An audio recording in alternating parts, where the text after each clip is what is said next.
annoying, poorly written characters, a crazy blonde punk girl who has serious emotional issues, a one-line zinging killer, an abandoned asylum. We watched Doom Asylum. We watched it so you don't have to. So you know what time it is.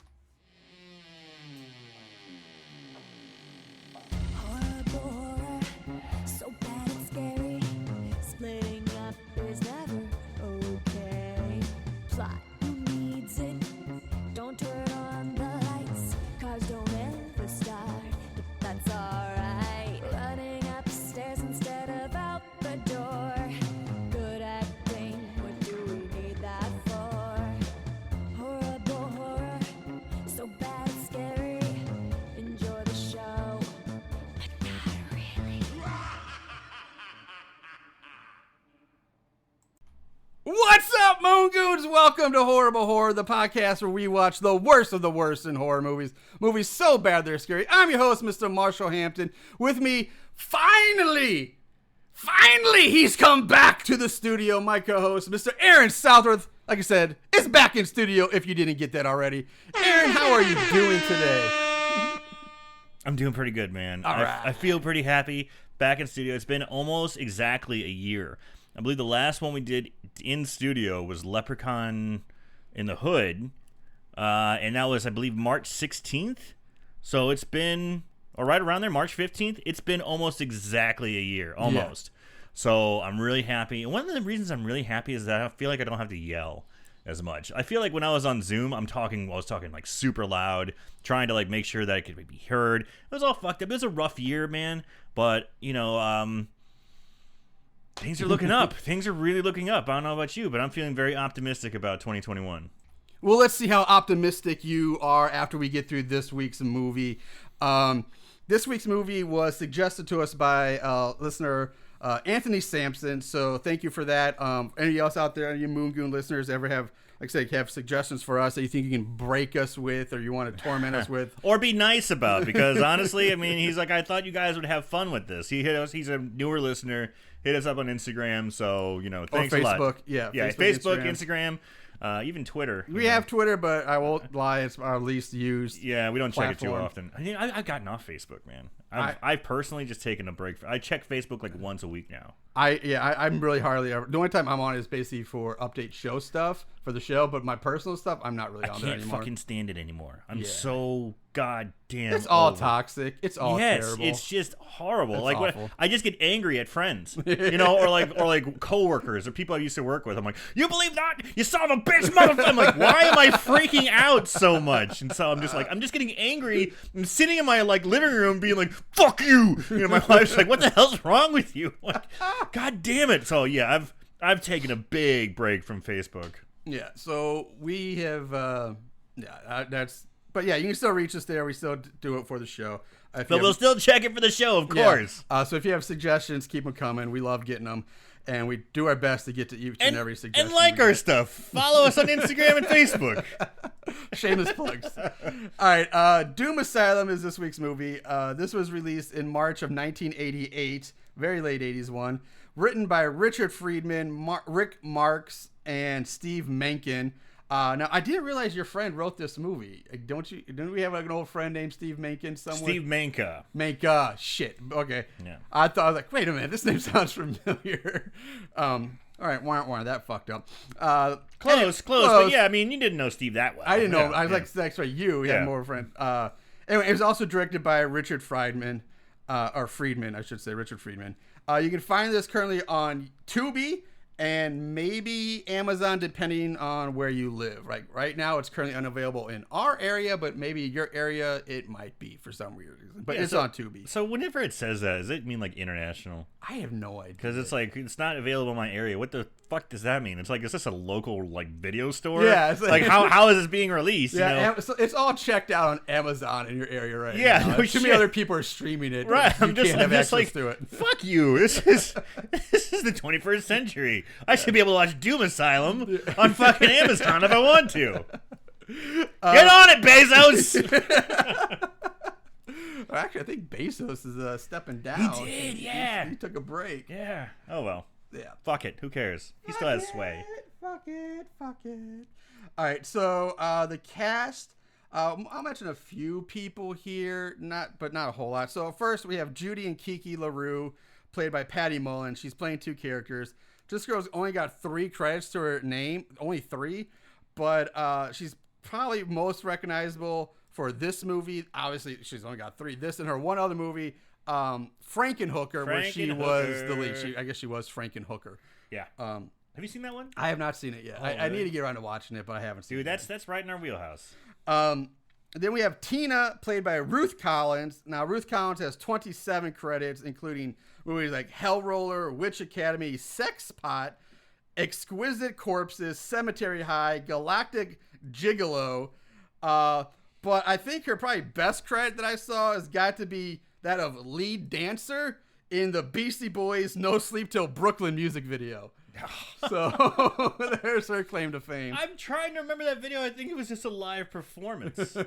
Like the lead dance, like she in the crowd, like wiggling a whole bunch. Maybe it was like the Courtney Cox like thing. Right. Who knows? So many actresses get their start in horror. Others Beastie Boys videos. Beastie Boy videos. Then we have Mitch Hanson's, played by Michael Rogan. Really only thing that he's been in that has any connection to a horror in our show is he was in Basket Case 2, where he was Man with 27 Noses. So that was his big role there. And lastly, we have Jane. Now, this person is definitely by far the biggest girl to come out of this movie, played by Kristen Davis. Like I said, by far the most successful person to come from out of this cast. She's got 42 credits, including Journey 2, which starred The Rock. She was Brooke Armstrong in 32 episodes of Melrose Place. But she's by far the most famous and known for playing Charlotte York in the Sex and the City franchise. So she's one of the 4 girls from that. I've seen every episode. I have too. I've seen every episode. It's not because like us. It's like our wives were obsessed with it, and of course we had to watch. You gotta have give and take. Yeah. You know, you gotta do give and take. I had to go through every DVD, every season on DVD and watch each episode. You have to build capital. And of course, I had to go. Of course, I had to go to the 2 movies in the theater too. So I went to the first movie. Yeah. And my wife and her one of her best friends, they it was the release, the premiere showing in St. Louis, and they dressed up. I was gonna say, did they go in costume? And ergo, I dressed nice. I looked nice, and I went there, and I might have been the only straight guy there.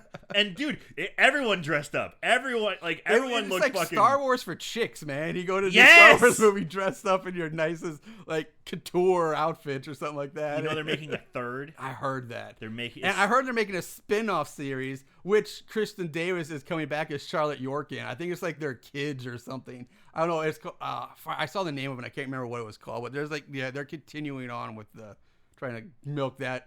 Jesus almond Christ. some more. How much dust do you have to whack off those old pussies to still be entertaining? I'm sorry, Sarah Jessica Parker just looks more and more like a foot each year. Like she is not a pretty girl anymore. And you know who's not coming back? Kim Cattrall. I would say she's like 80, is she? She's not coming back. But she was like the best looking one of all of them. Well, she was the sex. She's a slut. sex spot. Yeah, but she was also still the oldest, but still the best looking. And it sucked that she was. I was a Charlotte guy. Really? Charlotte. She was cute, but man, no, Samantha. No, wait. Yeah, Samantha. Samantha. Yeah. What's her name? You just said it. I didn't know. Kim Cattrall. Thank you, Kim Cattrall. Kim Cattrall from the 80s, man. You can't get beat that. Yeah, Mannequin and Big Trouble in Little China. Oh, so hot. Anyway, let's move on. Let's just change our podcast. We're now a Sex and the City podcast, guys. Fabulous. About 15 years too late, but we're Sex and the City. All right, so let's do this properly. Back in studio. Yeah. Oh, there it is. Cheers. Cheers indeed. Ching ching.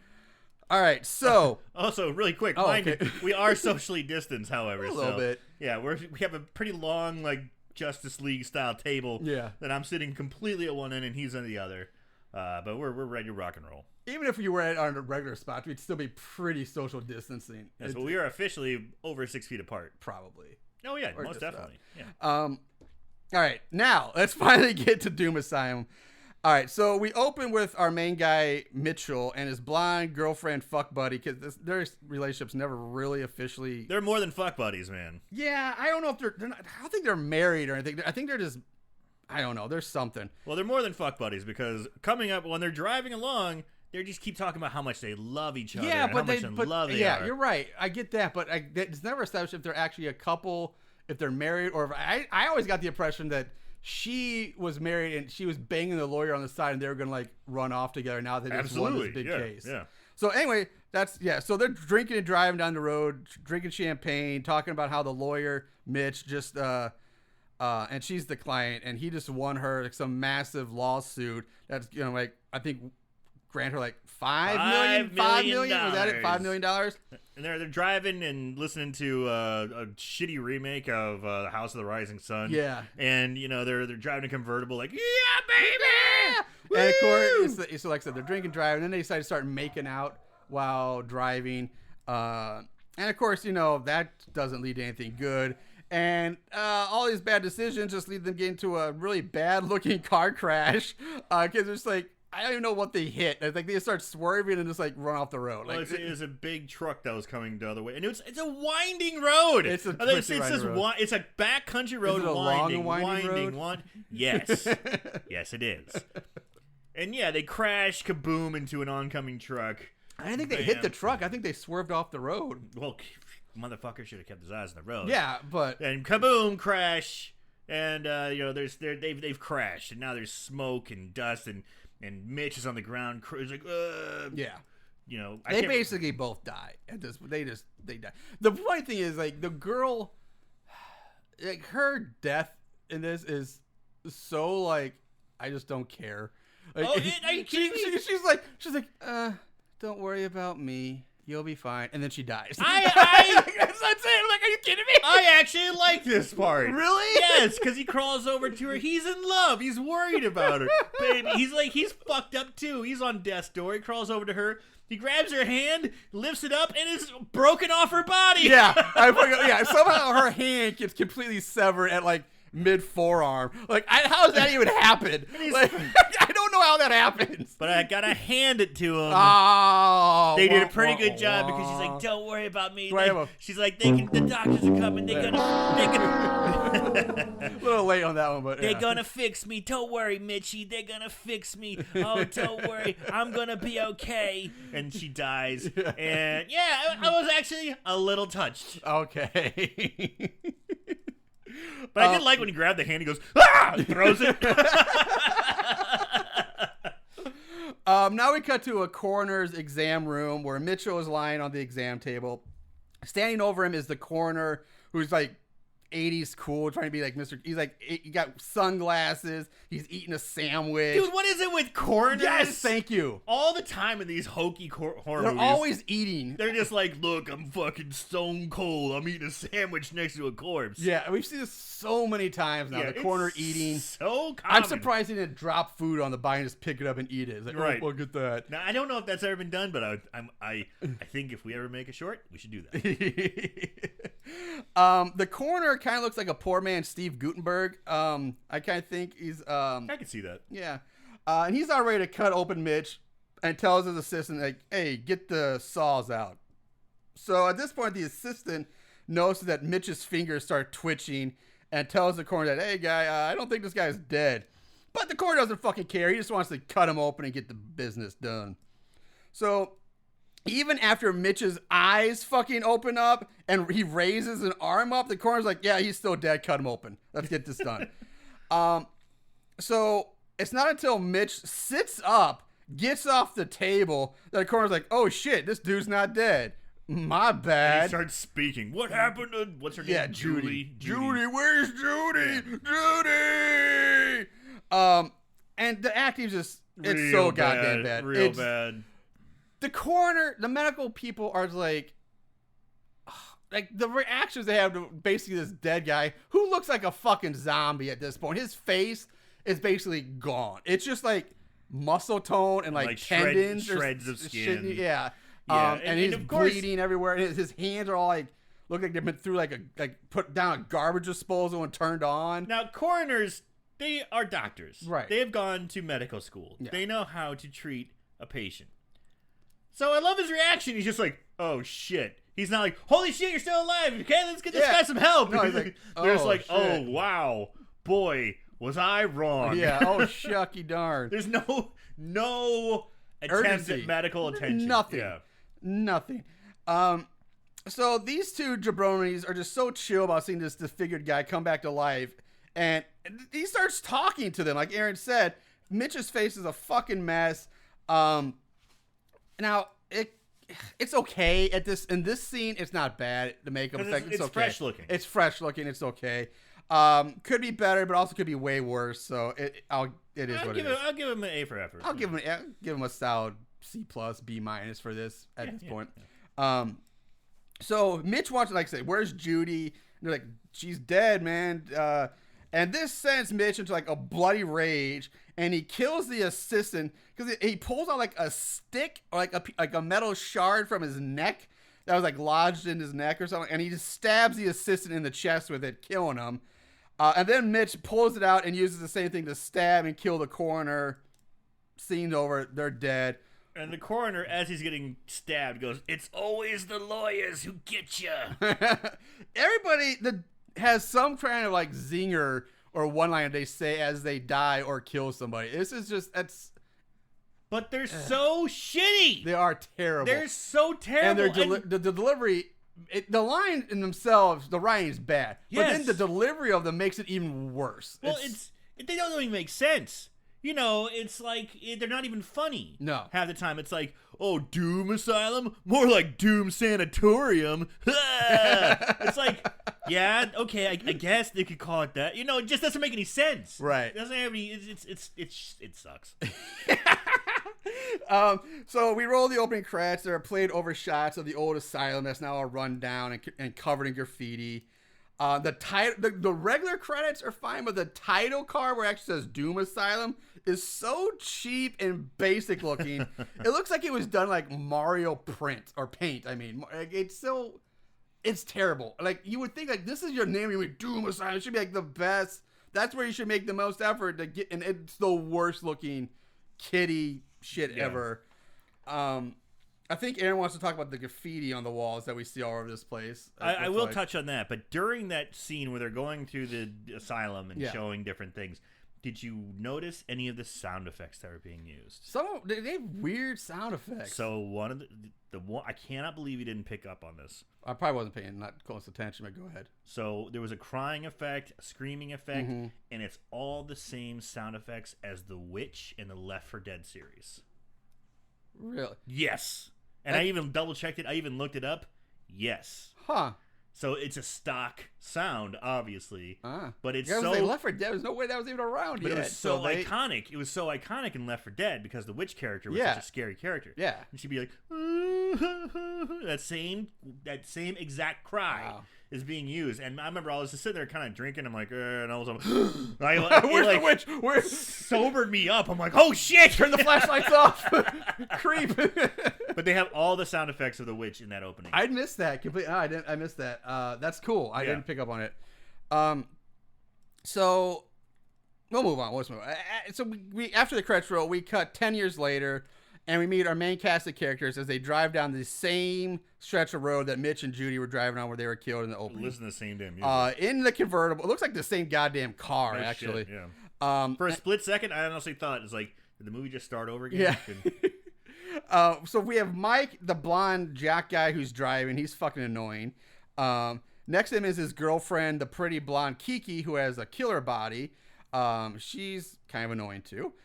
In the back seat, we have Dennis, the baseball card obsessed nerd. He's super annoying. Darnell, the black guy, who's kind of obnoxious. And Charlotte, a.k.a. Jane, the nerdy smart girl, who's also kind of bitchy. And for the nerdy girl, who's supposed to be normally like they're the nice one, she's kind of fucking... kind of cunty. Yeah. She talks down to people like... So very, very much. Every character is fucking annoying in this movie. They're all not terrible, but they're just fucking annoying and obnoxious. So, and then when I say they're in the back seat, they're not actually sitting in the seat. They're sitting up on top of the seat, like they would be like going down like if you're riding down in a parade, like your Miss County Cornhusker girl who won the Cornhusking pageant. She sits in the back of the convertible waving to everybody. And it's weird that you went there, but I don't know. I was trying to think of some weird local breed pet things that they have. Okay, we're from the Midwest. We don't deal in corn. Soybeans, yes. Soybean, yeah. We have corn everywhere. You drive down Missouri, Illinois is full of corn. That's true. But I'm thinking, corn. I'm thinking like Nebraska. Yeah, well, Cornhusker maybe. Yeah, but exactly. Anyway, so they're all sitting up on top of the car as they speed down this highway, this twisty road. Like again, just horrible decisions these people are making. Nothing safe about this at all. As they drive, they talk about the legend of the coroner who lurks around in the old asylum and kills people with autopsy tools. And Kiki also mentions, this is the same road where my mother died and my mom and mommy. They arrive at the old asylum where inside we meet an all-girl band, Tina and the Tots, quote unquote, rehearsing. Yeah, they pull like where is their destination supposed to be? Are they going to the asylum? Yeah, I guess so. They're just like going. They're driving there. They stop at one point. Yeah, they do stop. And the guy, I forget his name, Mike. Yeah, his whole shtick is that he can't make a decision. It's so fucking he's annoying. Like, let's stop here, or should we? Maybe we should. It's supposed to be to be shtick, funny. Yeah, it's supposed to be a funny shtick, but it's kind of It's not. It's not. Just not quite it's there. It's poorly written, and maybe that kind of character could be kind of funny if you have an actor who's capable of pulling that off and knows how to time those lines better. Not just like, maybe we should go there. Oh, maybe we should. Well, maybe no. Yeah. You gotta fluctuate and alternate and have timing. And this guy's just none of it flat. He's flat as a fucking board. So they decide to go to the asylum. They're like driving. They stop on the side of the road. Find a mirror, which Kiki says is my mom's. Yeah, 10 years later, just hand mirror she finds and goes like, "Oh, it's my mom's mirror." There was no hand mirror ever shown. No, they should have been doing lines off a hand mirror. Yeah, that's what they should. This is my mom's old Coke mirror. It was the 80s. So yeah. Anyway, so they drive here and we meet Tina and the Tots, and I'm seriously like, what? You can't even call what they're doing music. It's just fucking obnoxious noise. And screaming. The band's made up of 3 girls. The leader of the group, and the quote-unquote singer, is Tina. And then there's the black girl, Rapunzel, and the Eastern European, maybe Russian chick, Godiva, who's all about, social rebellion and anti-establishment and all this shit. So, I'm going to play the piece of Tina and the Tots, their music, and if you want, I suggest maybe covering your ears or getting some earplugs because your ears might bleed from this shit, because I don't even know what you want to call this, but here you fucking go.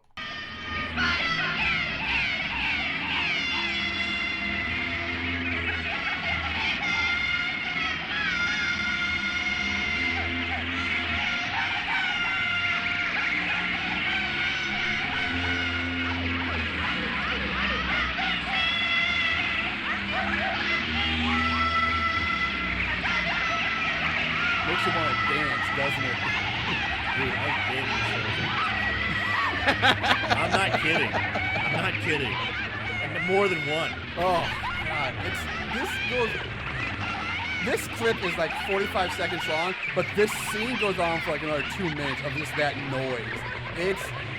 I don't know what that is, but that's their music that they're playing. Yeah, I've gone to shows like that, actual noise shows, and I cannot fucking stand them. But for some reason, my wife thinks it's kind of hip, and I went to a bunch of them. I went to probably 6 or 7 of these goddamn. I remember you telling me something about a noise or some kind of electronic music or something like that. It's like some asshole with a switchboard smashing it with a screwdriver, and it makes this crazy noise. Yeah. Well, it has a drum machine in the background. I'm like, fuck my life. It really sucks. And that's exactly what it reminded me of. I'm all about art is being very subjective and very broad, and I get that, but this shit, I'm sorry, people who do this need to be this. You should have a right to walk up and just slap them in the face or punch them and get your shit, shut the fuck up. This is not art. This is shit I think people do intentionally to see if they can throw the wool over someone's eyes, I'm gonna punk these people. Punking, I'm doing this as a joke, and because there'll be some fucking people out there who think this is the coolest thing. I'm gonna laugh at them from the stage. There's only one noise show that I saw that I liked, and it was It was pretty clever the way this guy did it, because all the other acts before it were just shit, and I'm like, fuck. And this guy comes up, and he's a skinny kind of dude with glasses, and he just goes, he's like, tink, and then tunk, but he's just making random noises. I'm like, fuck my life again. But he recorded each one, and then he played them in an order. And at the end, it was actually music. See, that's cool. Like a cool beat. Yeah, like, that's cool. That makes sense. He's making random noises, but he's making it into an actual It's like sound. stomp or something. Kinda. No, more digital. But yeah, exactly. Yeah. I can get behind because he takes that and then turns it into a beat. And or at something. first, but if you're just people just going, bah, bah, bah, bah, bah, ha, ha, wah, wah, ha, ha, that shit. That's not music. That's not art. That's just being an asshole. That's what that is. Yeah. You actually had a good beat there. Well, I guess I'm going to find a stage. I'm going to have a show. So expect a flyer in your mailbox. Marshall the Tots. So, anyway, at this point, Dennis decides he's going to sneak up on the band, and he unplugs their power cord, shutting off their instruments, and then goes back outside to join the others as they head off for their picnic that they're going to have in the lush grounds of the abandoned asylum. The band chicks watch they go from like inside, and the next thing they're suddenly up on top of the roof instantly, watching Darnell and the others walk away. Darnell turns, gives the girls the finger. Seeing him though, Rapunzel is instantly enamored with and in love with Darnell at first sight, and just wants to have his babies and get plowed by him. She's just madly in love with him. They do like she has like a flat, like a fantasy of the them slow, like running through the slow motion, yes. running through the field. They embrace and kiss. And, yes, that classic cliche crap. Next, we find the group. They find a spot for their picnic, and the two girls strip down to their swimsuits. Why are they wearing swimsuits if they're going on a picnic at a asylum? Like, they're not going to the beach or the lake. It makes zero sense. I don't get it. I'm not mad at it. Not mad at it. It just doesn't make any sense. Because, dude, Charlotte from Sex and the City is just basically wearing a vagina cover. Yes. Just enough. Well, first of all, it's... I don't get it. Kiki's wearing a red bikini. Charlotte is wearing a one piece. It's a blue one piece. The top of it's not that. It's just like a leotard. Yeah. But the crotch area is so thin. Yes. Like, it's cut. The way it's cut is like, oh, that's just the vagina covering there. You have a tiny vagina, Charlotte. And you can tell back in the 80s, she was shaven. Oh, yeah. And that was before shaving was a thing. But you'd have to wear that fucking swimsuit. So. God damn. Yeah. I enjoyed that. Yeah, but unfortunately, the back of it was just like a regular swimsuit. Yeah, it was real wide, covered her butt. Yeah, there's no thong. She's kind of thick on the legs, you know. And I'm a fan of that, you know. Yeah, so I want to see some of that butt. See that butt. I've got no social. Give me that butt. Give me that. Give me that butt. Actually, give me that nut. Whatever. So anyway, Kiki does have a killer body. I will say that. Give her that. She's pretty. Meanwhile, the band, they're back on the roof again, and Tina says to Godiva, "Make this scumbag big and hard," and then laughs like a supervillain. Whoever wrote Tina's line, I swear some of Tina's lines may have been like written like in Japanese and then translated to English, because some of them don't make any sense at all. Like, because especially what they're doing, like, make this scumbag big and hard. I will say Tina's hot though. She's hot. And I love her outfit. Yeah. It's fucking sexy to me. But then Tina hands Godiva a condom, which Godiva then uses as a water balloon. I think I'm going to educate you here really quick. Yeah. In England, a condom slang is scumbag. Because scum is your cum. Okay. Yeah, they call it a scumbag. That makes a lot of sense now. But the problem is, this isn't a British movie, and she's not British. So how are people supposed to know that? Like, people like me who never heard of it, like, what the fuck? Like, I thought she was talking about Darnell. Like, you're trying to get him big and hard by throwing him a water balloon? Like, the logic blew my mind on that. Yeah, but what you say makes perfect sense. But in respect, again, it makes zero sense because no one's going to know that. It's not often referred to here in the States, but I know for sure it's a scumbag. It makes sense. And now I'm getting like, okay, I get it. Well, that's your educational moment. That's our educational moment today. There we go. The more you know. Anyway, Tina starts pelting the group with these condom water balloons, forcing the group to kind of retreat back. Dennis is particularly upset because his baseball cards get all soaked. While this goes on, Mitch, a.k.a. the coroner now, is lurking in the shadows, watching Kiki, and he looks like this old newspaper clipping, which is pretty new, honestly. It's pretty fresh, of a picture of Judy on it that reads, "Coal miner's daughter wins millions." So he's like, oh, this is Judy. Oh, wait, that's Kiki, and they look the same, and blah, blah, blah. But he keeps that newspaper clipping really good shape for being at least over 10 years old. And he's carrying around in his pocket because it looks brand new. So, and his hands, like I said, are all shredded up and decaying. How this fucker's still alive is beyond me, and is a medical miracle that he would still be alive.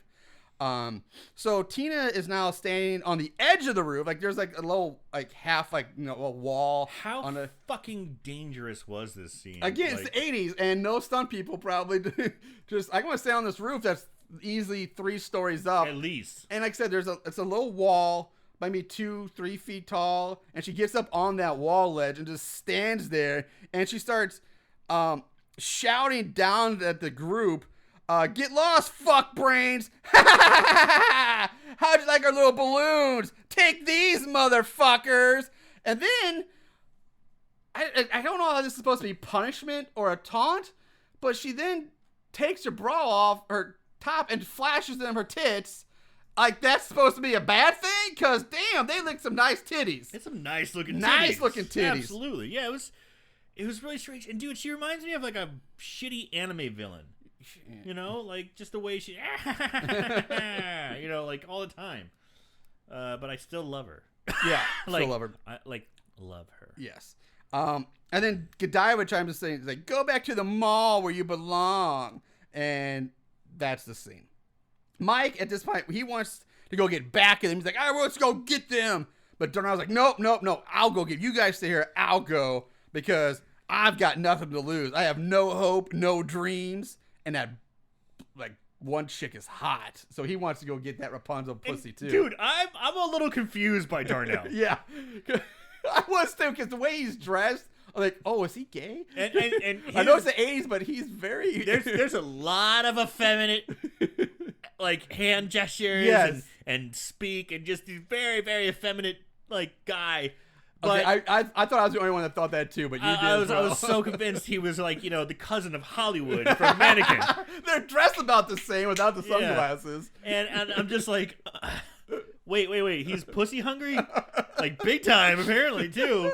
Because then he has a fantasy of them running through like, running through the fields, except they embrace, and he starts humping her. Yeah, instead of kissing, he's like dry humping her.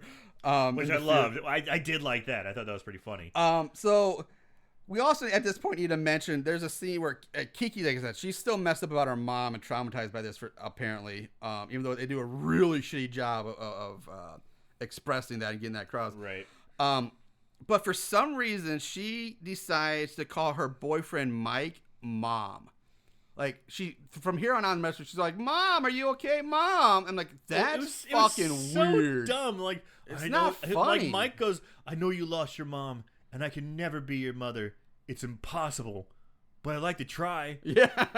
"Can I call you Mom?" Yeah, you can. It was so stupid. So dumb. Like, again, they're trying to, I guess, be funny or weird. But is this supposed to be funny? I don't know. It's just weird and sick and sad.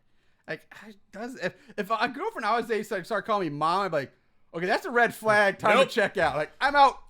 Yep, hands up. I've washed my hands. I'm on. Out.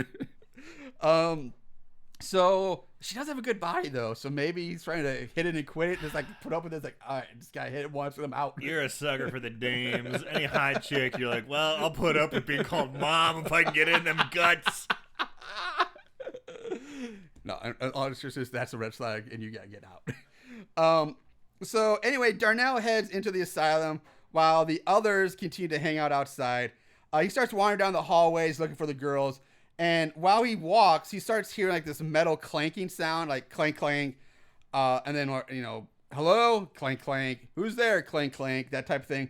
And he thinks it's Rapunzel, like giving him audio, like breadcrumbs to follow type thing. Like, all right, I get it. All right. He starts getting, he's like, yeah, girl. All right, I give you this. Did you pick up on where he's from? Because he even says, he goes, I'm Darnell. My family is from St. Louis, but I grew up right here. That's right. He does say St. Louis. The first time I watched it, I did pick that up. Shout out to Darnell. Just got a lot cooler in my book. He must be from either Central West End or the Grove District then, if he's with that attitude. He's probably from the Grove. He's from the... For those who don't know, the Grove is kind of one of the gayer areas of St. Louis. Yeah, it's kind of the boys' town of St. Louis. Yeah. So anyway, where was I? So at this point, Darnell stops and decides now's a good time to break into one of the worst rap songs ever heard to mankind. Ugh. It's garbage, and I didn't even record it. I did not record this one.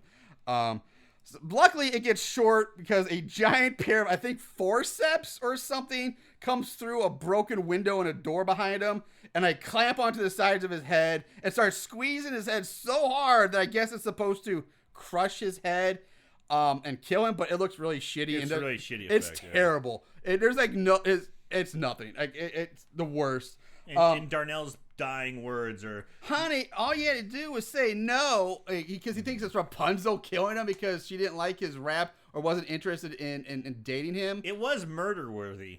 Yeah, the rap is murder worthy. I will say that. But yeah, he's like, honey, all you had to say was no, and then he dies, and it's absolute garbage. After he dies, we hear Mitch from behind the door say, I hate rap music and don't call me honey. Oh God, why? First of all, these one-liners are just gonna give me a headache. And again, I know it's the 80s, but that same old everybody trying to rip off the fucking airplane line, the "Don't call me Shirley" bullshit. Like I'm so sick of hearing that line ripped off. You have to be fucking Leslie Nielsen to deliver that as perfectly as he does, because otherwise it's like saying that's what she said, and you're not Steve Carell. That he owns that. Yeah, Leslie Nielsen owns "Don't Call Me Shirley." So up on the roof, Rapunzel and Tina are playing chess on a snare drum, while Dive was in the background graffitiing the walls with spray paint. I don't think that board's regulation. It is not regulation at all, and the pieces are like giant. It's comical. I wonder if it's their own punk version. Of chess. Yeah. They're just making up their own rules, probably. So Mitch is hanging out in his lair somewhere in the bowels of the building, watching old black and white movies on a small TV. Now, excuse me, I should have mentioned this earlier when the band was playing, but how the hell does this place still have power? And like, it's an abandoned asylum that's run down. Everything's broken. There's no way this place has power. And not only does it have power, apparently it has cable. How? How does this place have cable? How does he? Mitch is crafty. Jesus Christ. So, anyway, this leads to like a lot of filler scenes from old black and white movies that just are a waste of time. So I looked this up. Did you look it up? Yeah, I looked up some. And most of it has really nothing to do with the movie. Nothing. There's a few times where they try to maybe make a connection between what's going on in the black and white movie and the actual movie, but most of the time it's just a waste of time. It's filler. This happens so many times. It happens a lot that it sucks. It breaks the flow big time of this movie. Big time breaks the flow, and it, like you said, there needs to be they have some lame attempts at a juxtaposition between the movie and what's going on in the black and white movie. But it's so you have to grasp at straws to really get there. And if you're going to do that, one, you're supposed to do it in small little bits, and two, it has to be fucking slapping you in the face that this is an actual And get movies that, if you're gonna do that, you might want to get movies that people have actually recognized, because if you don't, you have to be a real cinemaphile or real movie buff to figure out what the fuck movie these are that he's watching. I had to look it and up. Understand. At the end of the credits, they give a list of some of them, but there's only one that I knew from all the ones that there's only one that I knew. And even like I said, that none of them really have to do with anything that's going on in the movie. It's such a waste of time. And it breaks, such a filler. It breaks the flow. And it does it so bad. It's kind of like you watch this on Tubi, so you get plenty of flow breaks because you're watching it, and on Tubi, then you get hit with the ad. Oh, well, okay, I broke the flow. But now you get hit with, like, you're watching a movie, boom, black and white. And right when the flow starts going, it seems like, hey, you're in the flow again, boom, more black and white. God damn it! It just stop and go. It kills this movie. So anyway, back on the roof, Godiva says that she's going to go off to spray paint more graffiti and do some more social liberation graffiti or some shit. People united will never be divided. Yes, thank you. Oh God! And she's like, her accent changes. Yeah, it's like she's a shitty, like she was like a German or Russian, and then she's like South African. Yeah, and then it's like, obviously she is not. She's obviously an American actress who does this shitty accent that just kind of like morphs over time. Yeah. But yeah, people united will never be divided. She starts chanting that as she's going down these halls. With no passion. But before she leaves, Tina says, "You're just going to take a non-revolutionary piss. Just do it up here. We'll watch." And I'm like, holy shit, Tina. Like, what is going on with you, girl? I kind of love Tina. Is your home life okay? Like, I think she's obviously not. I think she's a foster child, and she might come from like the R. Kelly foster home. I don't know. Like, who says take a piss up here? We'll watch. And did open her mouth and stick out her tongue. Yes. Like, what is going on with Tina? But at the same time, she's by far the best and most entertaining character in this movie. By far. By far. I love Tina. She's the only thing that keeps me watching in this thing. But she's got some serious emotional issues that need to be worked out. So back on the... Oh, I read that. So Godiva goes about her business, tagging the walls, doing that chant we just talked about. Mitch is in the men's room washing his cracked, decaying hands. He's hearing her outside, and he hides in one of the bathroom stalls. Godiva heads into the bathroom. She hears a toilet flush and instantly thinks it's Tina. And again, like, what? Huh? How and why would you possibly think that's Tina? You just left her up on the roof, and there's no way she's going to possibly get ahead of you into the bathroom and hide in a stall before you get down there. Like, it's this shitty writing and logic that just fucking infuriates me so much now. And it's getting worse the more I see this shit. Like, it's building. It's like a tumor, just keeps growing. Anyway, it makes more sense that... It would make more sense if she thought it was one of the other people in the group, like if she thought it was Darnell. And that's an easy fix in the script. Like, hey, is that you, Darnell? Is that one of you fuckers? Get out. Stop messing with me. That I've been completely fine with. But saying it's Tina, fuck you, writers. Fuck you. Damn. Marshall, get it down. Yeah, nope. She went the fucktard option.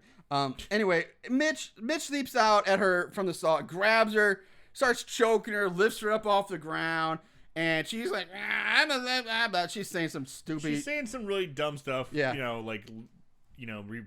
Revolution stuff. But then before she gets killed, she changes her tune. Yeah, she changes her tune real quick. No, stop! I'm a Republican! I voted for Reagan! That did make me a little laugh. Yeah. But he drags her over to a large sink that just so happens to be filled with bubbling industrial strength cleaning acid. Sure. Because why not? Mitch forces her face and head down into the acid, which burns all of her skin off. We are talking about her dying words.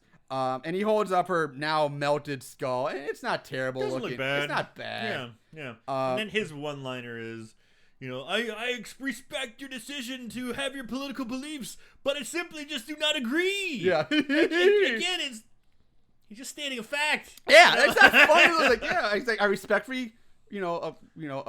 respect your decisions and your views, but I just disagree with them. Yeah. Like, it's like, how is that like a killer one-liner or witty at all? That's just being politically accepted. Like, that's today it's hilarious because no one wants to fucking talk to each other. Yeah.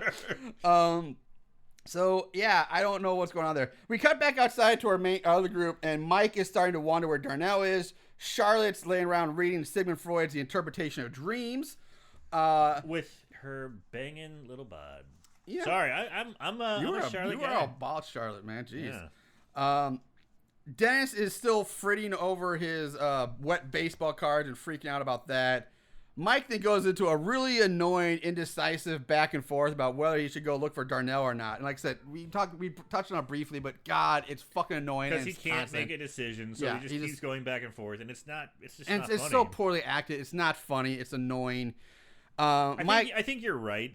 If you had a decent actor, they might have like delivered the lines in a different way, a different cadence.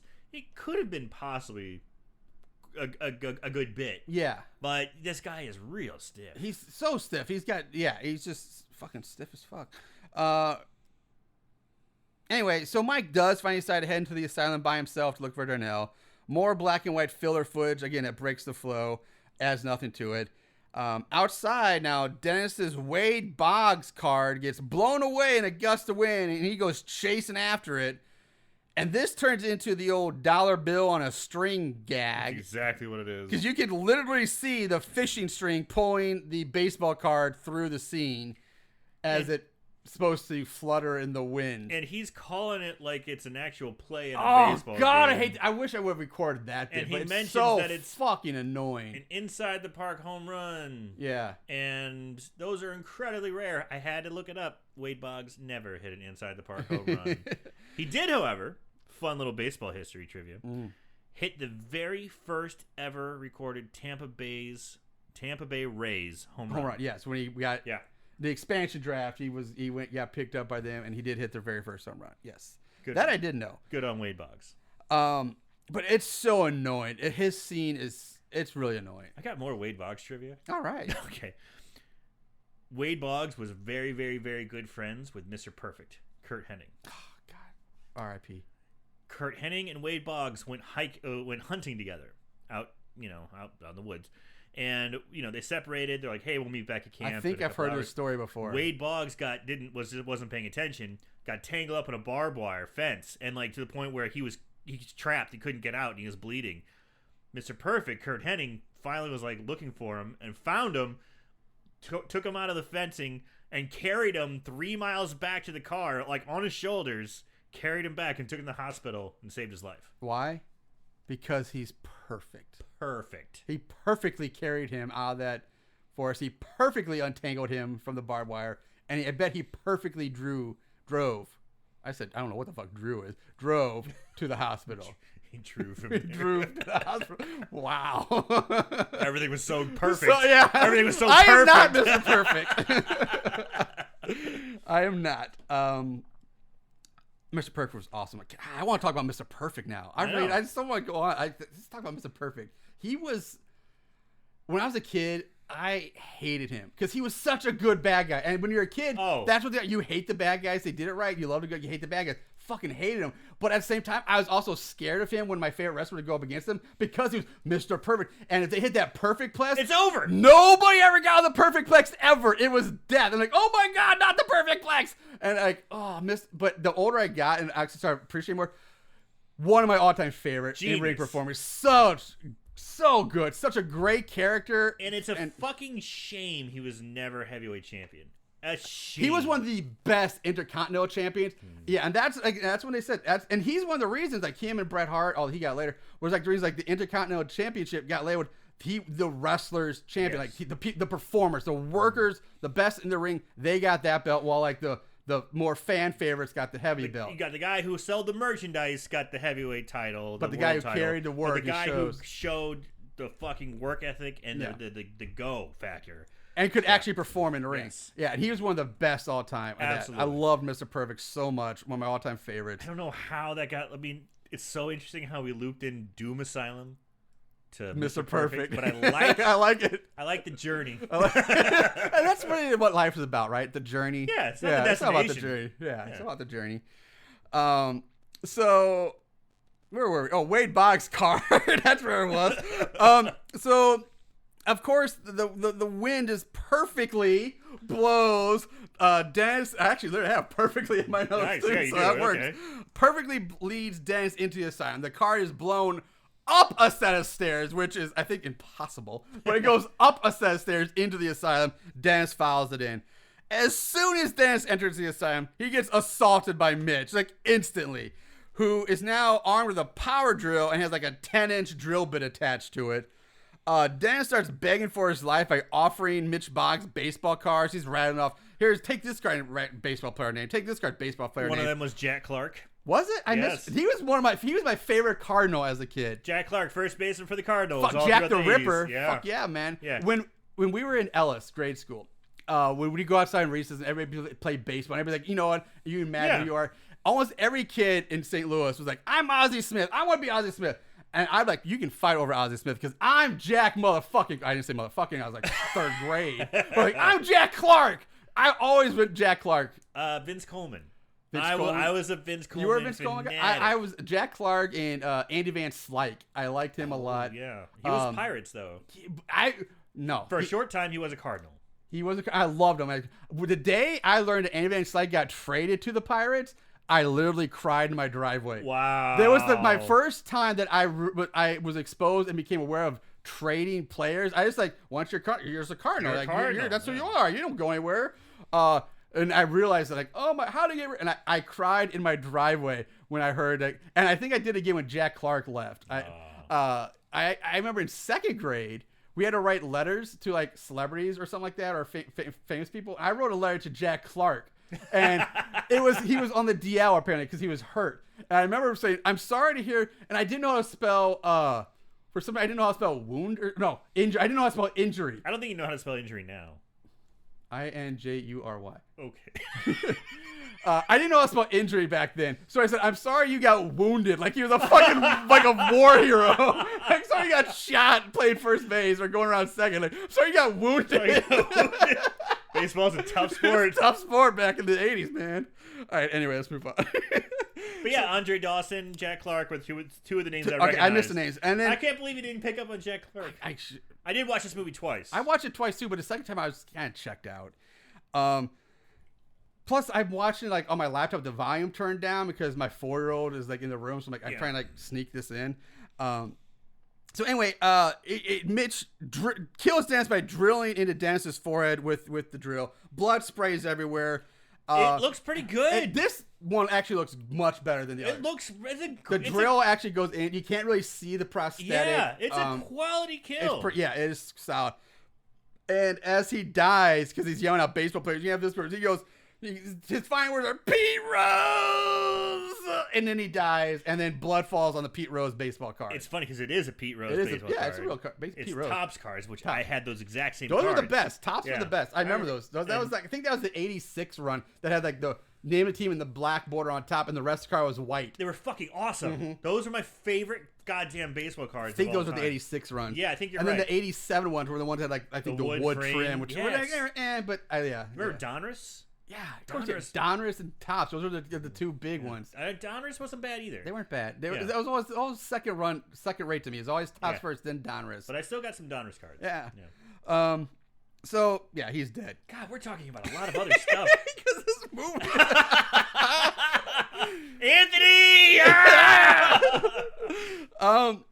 So next we get a shot of Mitchell lighting candles on like a makeshift shrine that he's made to Judy, and on it is Judy's decaying severed hand, which I guess he kept from the accident. How that hand would have been picked up with her body when they were picked up at the accident site. I'll give him a hand. Wah, wah, wah, wah. Because it kind of ties in with the horror of the 80s, like having a piece of your fallen person, like Pamela Voorhees, how Jason kept her head. Yeah. Like one example. I mean, all right, maybe I'm grasping at straws here, Marshall. Give me time and go through my Rolodex of 80s horror movies, which is fucking gigantic. I'm sorry I just don't have the recall. I didn't take my medicine today. Okay. But he picks up her severed hand and starts like rubbing it up against his face, and that's it. We cut to Mike finding Tina and Rapunzel up on the roof, and he demands to know what they did with Darnell. Tina's eating fried chicken. Where the fuck she get that from? Like, at this point, I would have been surprised if she's like killed a chicken and like cooked it up on the roof somehow, some way. Like, if they would have shown, like that's her style. Like, if they would have shown her do that, I'm like, okay, that's cool. just Tina. That's just Tina. I would have like no qualms. I'm like, all right, that's her. Whatever. Tina being Tina. Yeah, Tina being. But somehow she's eating fried chicken up there, and the girls tell him like, hey, we haven't seen Darnell. We didn't do anything. Mike doesn't believe him. Tina gets pissed off at this And so begins the epic rumble on the roof. Tina attacks Mike by first slapping the fuck out of him. And this leads to a fight between the two of them. And Tina is straight up taking it to Mike. She's punching him. She's kicking him. She's like leaping on, trying to bite his neck. And Mike's just kind of like being like a douche. Or he's just a tool. He's like, he's just defending himself. A little bit, yeah. But like, she is straight up kicking his ass. You can tell there's probably no stunt coordinator on this because it's like the punches and kicks are landing, and sometimes they're way off. Way off. They're like really like. But that might not be a strong. That just could be shitty cinematography and like bad camera angles. And some of them look like they're fucking. Like she's smacking the shit out. Yeah, of that's what I'm saying. It's like legit. She is like, taking it to those him. kicks that she's throwing. It makes you think of what's that Japanese wrestler? Asuka. Asuka. Yeah, it makes me think of like her. Like I'm like Jesus Christ, she's throwing those kicks with like reckless, quality kicks. Yeah. And I'm thinking she could have been a worker. She could have been a wrestler. She had a career there. Yeah. She's ahead of her time. She was ahead of her time. Yes.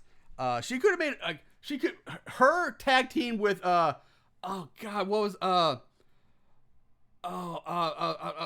Luna Luna, the blonde girl. Yes, I know exactly what you're talking about. Her last name was a V. I don't remember. She ran with Gangrel and the Brood. Yeah, but she was like I think she was Bam Bam Bigelow for the while. Luna Vachon or something like that. Could be. You know what I'm talking about, wrestling fan. That would have been a hell of a women's tag team back then. That would have been insane. Yeah. Anyway, so they get into a fight. She's kicking the shit out of him. At one point, she has him up against, like, up on top of, like, the little wall roof that hangs over the ledge.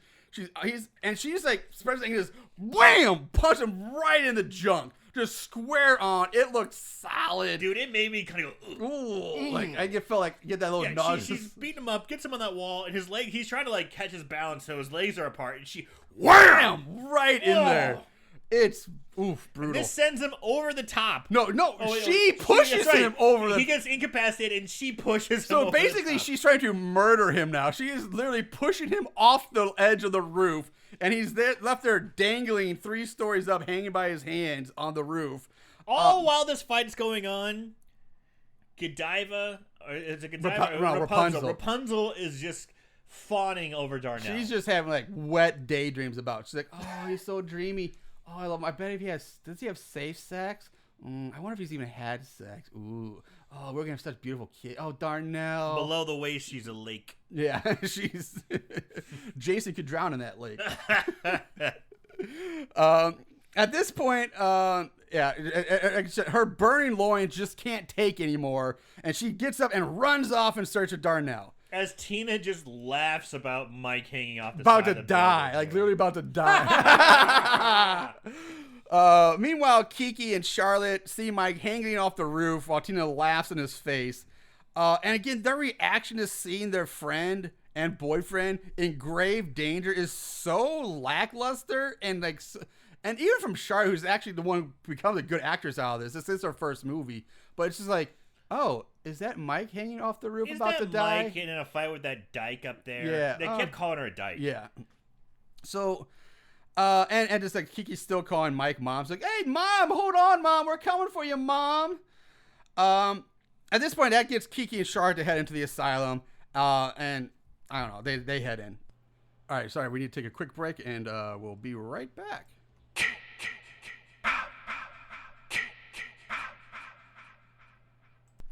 All right, we're back. Sorry about that little break. Just like we'll break the flow of this up like the goddamn black and white movies do this movie. So, like I said, Charlotte at this point, they and Kiki head into the asylum, and Charlotte calls the asylum a labyrinth and says a labyrinth is the symbol of inner consciousness, a common archetype. Stay here. I'll meet you later. This could take a couple sessions. And then Charlotte just leaves Kiki by herself and wanders off alone. I'm like, what the fuck was that psychobabble nonsense? And like, I get what they're trying to do, but seriously, like, if you're telling me that by wandering around this abandoned asylum is somehow going to help Charlotte find some kind of inner peace or give her some kind of epiphany about the secrets of the universe, like, it's just so fucking fucktarded. Like, I can't. You're trying I'm trying for you, but god damn it, this thing's making it so hard. It's so hard. I don't get it. You're an obvious product of the 80s, man. Back when you can throw the word retard around so freely. But yeah, it's. I appreciate the effort. All right, so anyway, Kiki just like, no, don't leave me here. And she runs off and she follows Charlotte. We cut back to Rapunzel, who opens some door and finds Godiva's melted skull hanging upside down from a string from a ceiling, and she screams.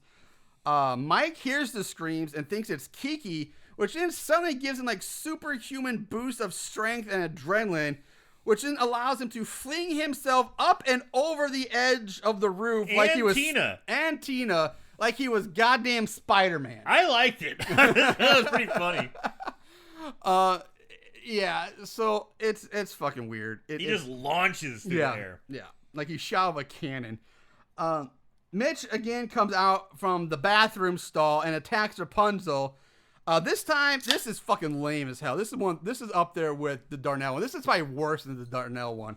But he strangles her with a stethoscope, and this dumb fucktard bitch has zero fucking reaction to this because she thinks it's Darnell at first, and she's getting murdered, and she legit says, "Is that you, Darnell? Oh, I just thought we could have a few dates. You know, one-on-one, that's all." And then she dies. So she thinks, one, that Darnell, the guy she's suddenly in love with, is murdering her. And on top of that, she instead of like, holy fuck, this guy's killing me, she's like, oh, I guess we just won't go on those dates. I'm sorry. And she goes with it. I guess I'll just let you kill me.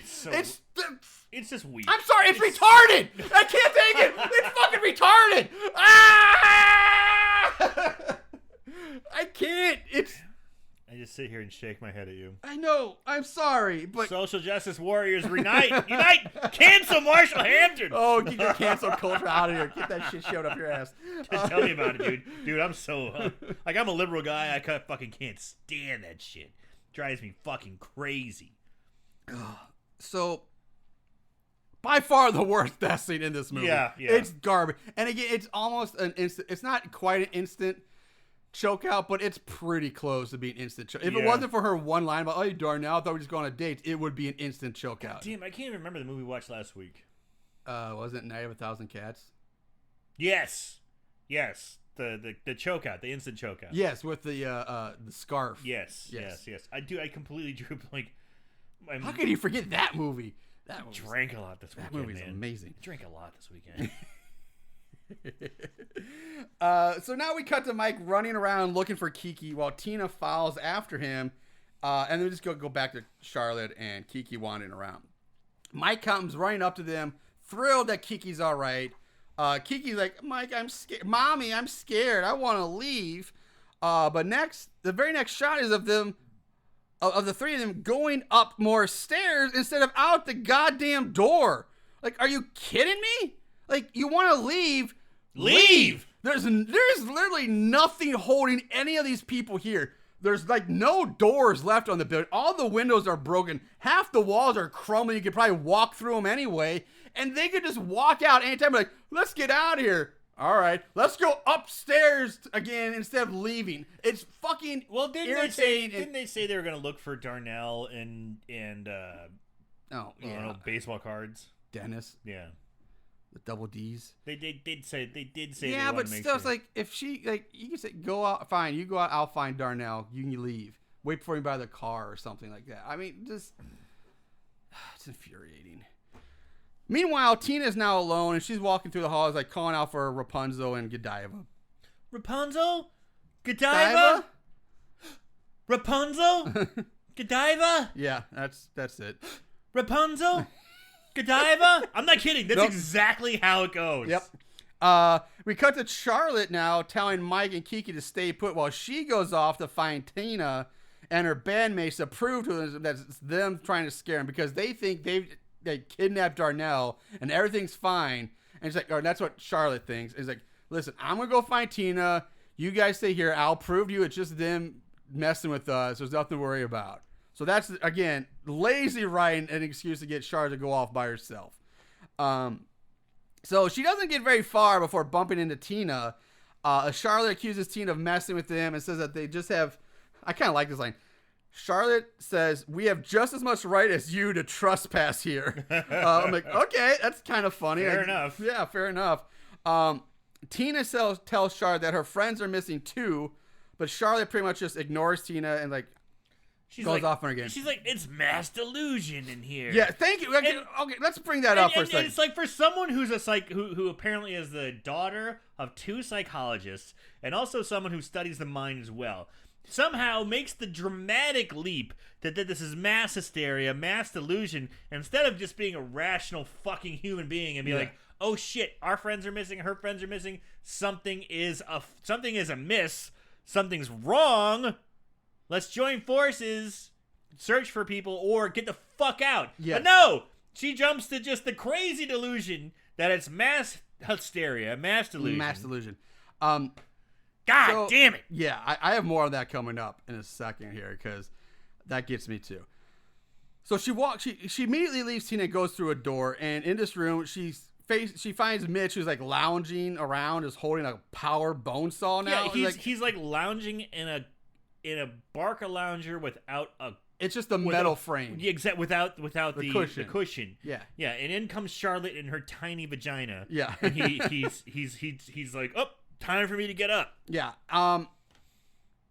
So he gets up and starts approaching her. And now this is where Charlotte, like I said, is supposed to be the smart one, but she turns to a brain dead fucktard as well, because she's looking right at this guy who she thinks is a fucking zombie, or who looks like a goddamn zombie, holding a bone saw, and instead of running right back through the door to where Tina was and let's get the fuck out of here, she starts walking up to him because she thinks he's a delusion, which in itself is fucking wrong, because she's the smart psychology girl. She would know that he wouldn't be a delusion, he would be a hallucination. They're different. She should know that, and so should these lame-ass writers. Get your shit right, people.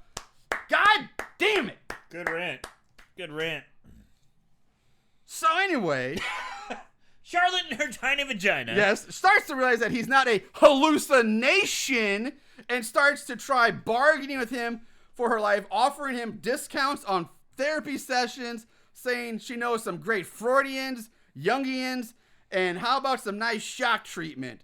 Seeing that this is not working, instead of running back out the door to where Tina's standing, she decides to just stand there and scream like an idiot. She just sits in a chair. She like backs up and sits in it's a huge room. Yeah, it's a massive, it's room, like a, yeah. And there's one like an atrium chair. or something, it's giant. There's one chair and she just backs right into that one single chair and sits down and just starts screaming as he slowly approaches. Yes. And like I said, but Tina is outside, is running the other side of the door, and should be hearing her all this screaming, but nothing. Mitch walks up to Charlotte and just cuts into her face with the bone saw, nearly cutting her entire lower jaw off completely. What'd he cut her up with? I said a bone saw. Bone saw is ready. Oh. Bone saw to the face. And oh my god, it actually is a fun effect. This is probably the best effect in the movie. It looks pretty damn good, all things considered. However, I'm not 100% sure this would actually kill you. It would fuck you up. I don't know if you'd be insta-dead from this. It would really fuck you up, man. Oh, it'd be fucking you bad, but I mean, it's just cutting your bone, teeth, and maybe your tongue, but there's no vital organs. He shoves the bone saw kind of like into her jaw, in between the top and bottom parts of the jaw, and cuts in there. And it's cool effect. Her mouth is like flapping up and down. And there's flaps of skin going. It looks good for this movie. It's really brutal looking. You might be onto something. I mean, it would definitely not be insta-kill. The only thing you could do is bleed out from it. Yeah. Because there are still a lot of veins. there's still blood. You're still bleeding your mouth. But I mean, it's not like you're hitting the jugular or the femoral artery and you're going to bleed out instantly. I agree. But there's a lot of vascularity and there's there. no because there's so much vital blood organs. There's so much blood that goes to your head, to your brain. Yeah. So much, I mean, it's constantly flooded with blood. There's a lot of residual blood. I don't know. You're right. I don't think it'd be an insta-kill. Yeah. I think it would be a horrific wound. And she may have passed out from the pain, because I imagine that was fucking brutally painful. Yeah. So let's just say she might be alive. She might be alive and just really fucked up. So is that a kill? I mean, we have to assume it is. Okay. But yeah. So it turns out Tina did possibly hear the screaming, because she does enter the room now. And seeing Mitchell, she says, "Hey, I don't know what you want, but you got the wrong guy." Mitch looks at her, and he's about to try to kill Tina, but then we hear Mike, who comes running up from the hallway at the far, far side of the room. We can see him way in the background come running up. And this scares off Mitch. Yeah, Mitch, like, seeing this, Mitch says to Tina, "You lucked out, Spikehead, this time." And then he leaves. That's not the first time she's been called Spikehead. No, Darnell called her Spikehead. Yeah, and it's like she doesn't have Spikehead. Get a job as a porcupine. That's his line. Her hair isn't that spiky. It's like, really not. It's more like she's got a giant Rapunzel braid on one side, a poof of curly permed hair, and one spike, and like a few like little. It's not like punk rock spikes. It's just a few like. There's maybe technically you could call them spikes, but it's not that spiky. Yeah, I did not find. Very I didn't understand where the spike came. Yeah, I didn't get either. It's like if you're gonna call her Spikehead, have your hair designer give her some fucking spiky hair then, because it's not. So anyway, Mitch runs off. Mike runs into the room, sees Tina standing behind Charlotte's dead body.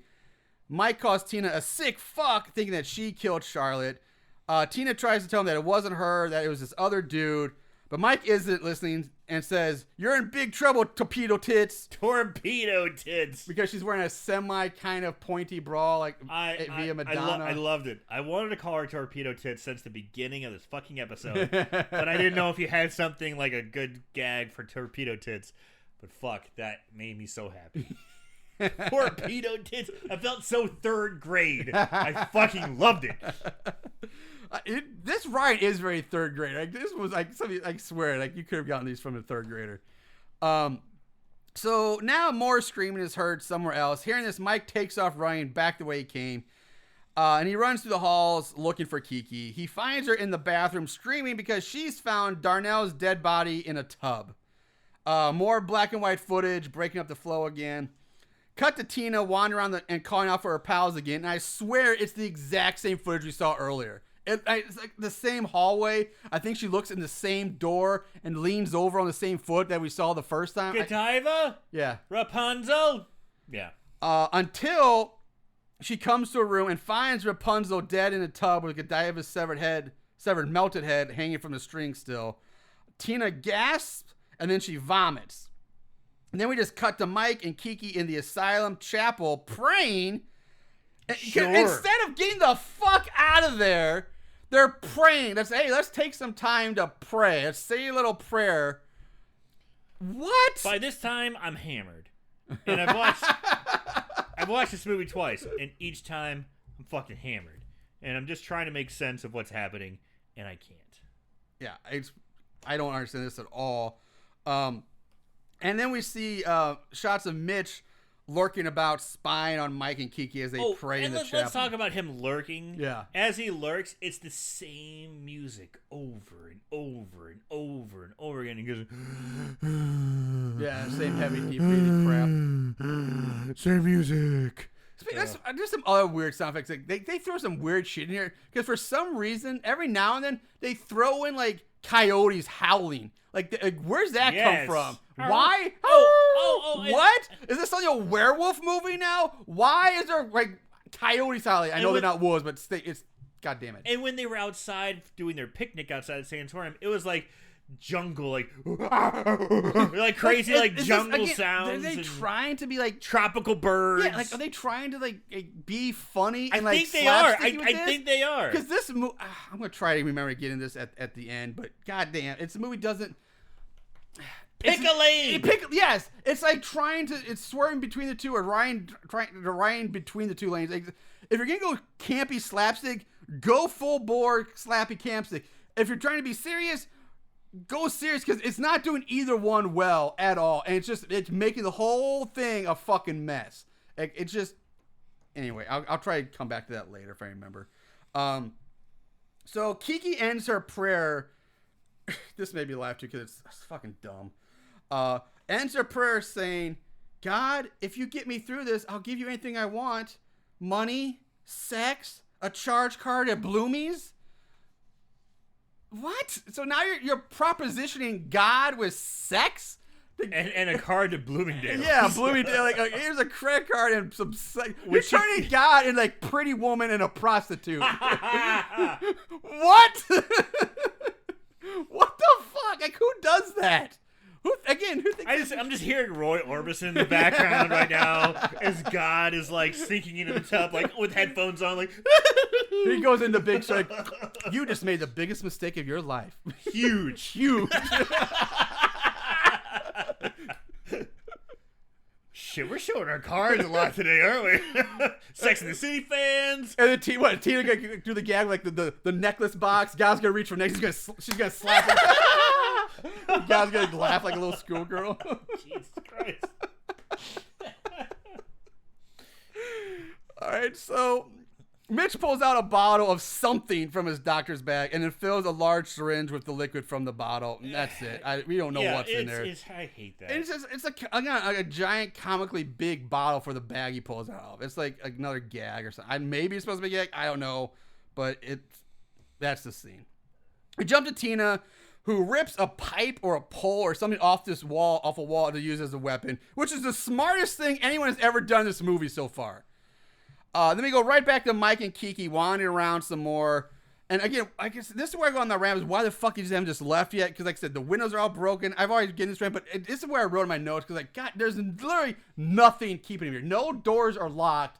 They're not barred in. They're not trapped. They can leave at any time they want to, but they don't. And at this point, if all your friends are missing, like literally all of them, there's 3 of them have gone missing now. At that point, you're like, you know what? We just need to go get some fucking help. That's the best thing we can do is leave and get help and come back like the cops or something. And they don't. So, I mean, seriously, what? I don't know. The fuck are you doing? That's all I gotta say. I can't figure anything else out about it. So, we'll move on. The next several scenes and minutes are just made up of more of the remaining characters wandering around and just up and down hallways and shit. I feel like this is the movie kind of lost steam. Yeah, at this point, I think it does too. And this is supposed to be when you're supposed to be like really ratcheting up towards your crescendo, like towards the end. And I'm already like, I feel like I'm spinning wheels here. Yeah, just like, I agree with that. Come on, what's happening? It finally ends when Mitch leaps out and stabs Mike in the neck with a syringe and injects him with whatever is in it. And I guess it knocks him out. And he falls down seemingly dead. Yeah, because I mean, if you're from a medical field, you can inject people with all kinds and kill them pretty fucking quick. You know, if you just pull up a ridiculously huge dose, I mean, you could do that with fucking insulin. Yeah, you know, I mean, you just have to. You could also just do it with an empty syringe and pump air into them. If you hit the right spot, yeah. I mean, but it's like, you know, a giant dose of whatever drug you want will do that, sure. And so he falls down seemingly dead. Yes. And then it cuts to Mitch tying Kiki to an old bed, which this bed is weird because it's an old hospital gurney. And then on the gurney is like a stretcher. And then above the stretcher, upside inverted, is like one of these is like the half round like inversion tables, like that you would tie something to, and then like it'd spin around and they could lay like upside down or facing the floor. So it's like 3 things like jerry rigged together into one weird thing. I don't hate it. Yeah, I guess I don't hate it either. It's just weird. So Kiki's being tied up there, and then he just leaves her there and heads down to his underground maintenance tunnels and back to his lair. Because he's got to finish his fucking movie. Yes! Like, what? Are you kidding me? This is more black and white fucking bullshit, but what the fuck, man? I mean, I don't get this at all. I mean, so we've got this whole movie. He's obsessed with Judy. And so you got the girl who's her spitting image, whether you know she's her daughter or not, but you got Judy back. You tie her up to a bed. You have what you want. He's like, all right, I'm going to go finish this shitty movie now. Back in my lair. See ya. Like, it's what? A cliffhanger. I've got to finish it. What is going on? Like, I don't get this at all. And he doesn't even say anything. He just leaves. It's like, leaves her. That would be funny. That would be much more funny if he's I'll like, be right back. I can't wait to get my hands on you, but I've got to finish this movie. I got to see what happens. Something like that. I got to return it to the video store before midnight. Yes! Yes! I don't want the late fees. It's already late. I can't get any more late fees. That would be funny. But he just turns and leaves her there. I blew my mind when I saw that. What the shit is happening? Can someone explain this to me? I don't get it. So, one of this movies he's watching, this is the only one I pick up, is a clip from Sweeney Todd. That's the only movie I recognize, not the Johnny Depp one, the old black and white one, obviously, but it's a Sweeney Todd movie. Also, at this point, we had commented at the very beginning when we first see it, but Mitch's facial makeup and prosthetics at this point are much worse than they were when we first saw. When I first, I'm like, oh, it's not too bad, it looks okay. But when we first saw it, it was fresh. There was blood on to kind of hide a lot of the imperfections. Thank you, imperfections, some of the flaws on, and now it's just like dried. It just there's no moisture to it. It looks dry and crusty. It just does not look good anymore. Yeah, it looks hokey. It looks real hokey. It looks at this hokey, point. but at the same time, I was like, I let it slide. It didn't bother me. If they didn't like show his face so much, deliver these shitty one-liners, and they get more of a mystery about it, glimpse here, then it wouldn't be bad. But they focus on him so much just in the face that it just exposes how bad this looks now. Yeah. So yeah, I totally agree. But at the same time, I'm taking it with a pinch of salt. You know, I'm just like, whatever. So we cut back to Mike, who turns out to still be alive, and he's crawling along the floor. All of a sudden he's alive. Like, again, it's just... I thought he was dead. Yeah. Like when I saw him get injected with some giant amount of rando drug. Yeah. You know, I'm like, okay, well, he's dead. That was a lame death, but I was kind of happy to see him crawling around. Yeah. You were happy to see that? Because it's like... Well, I guess you get a better chance of a duel, yes, a mulligan on the death. Yes, a mulligan. A mulligan of death, yes. But up comes Mitch, who just kind of stands over him, looking at him, and kind of giggles a bit. And then it just jumps to Mitch carrying an unconscious Mike over his shoulder into the autopsy room where Kiki's tied up. Mitch places Mike on the metal embalming table, and Mitch turns to Kiki and shouts, now what we've all been waiting for. But then he just stands there looking down at Mike as Mike comes to. So what are we waiting for? What have we all been waiting for? You just stand there and do nothing. And he never straps Mike down to the table either. He never ties him. He never restrains him. He just lays him on the table. So Mike has full ability to get up at any point and get away. But he doesn't. He just lays there the whole time. The only thought I had is that he's so drugged and he's so out of it that he's not gonna, he doesn't have the wherewithal to move. Yeah, I thought that's the but only thing. He does get the wherewithal real quick here, pretty soon, because anyway, Mike is barely able to speak. He's like, "You're the one who killed those doctors." That's the line delivered. And it's terrible. You did a good job. Mitch makes some joke about malpractice insurance, and Mike continues to just lay there, just like I said, not being restrained at all. He just lays there. Mitch takes off Mike's shoes, which I'm sure was a big turn on for Aaron because you get some bare feet here. No, it's Charlotte's feet. Thank you so much. I thought it was just feet in general. No, not feet in general. No, hairy toes. Fuck that shit. You said not a Hobbit lover? I want smooth, soft, silky, suck on toe kind of feet. Okay. Yeah. And Mike's didn't do it for you? Absolutely not. Okay. No, you give me Charlotte any day. All right. I just want to know where the line is. Because those scenes where they were like sunbathing, quote unquote, where they're just laying around the fucking shade. But wasn't she in her shoes the whole time? No, she wasn't. Oh, okay. Trust me. I trust you on that one. I'm sure you noticed.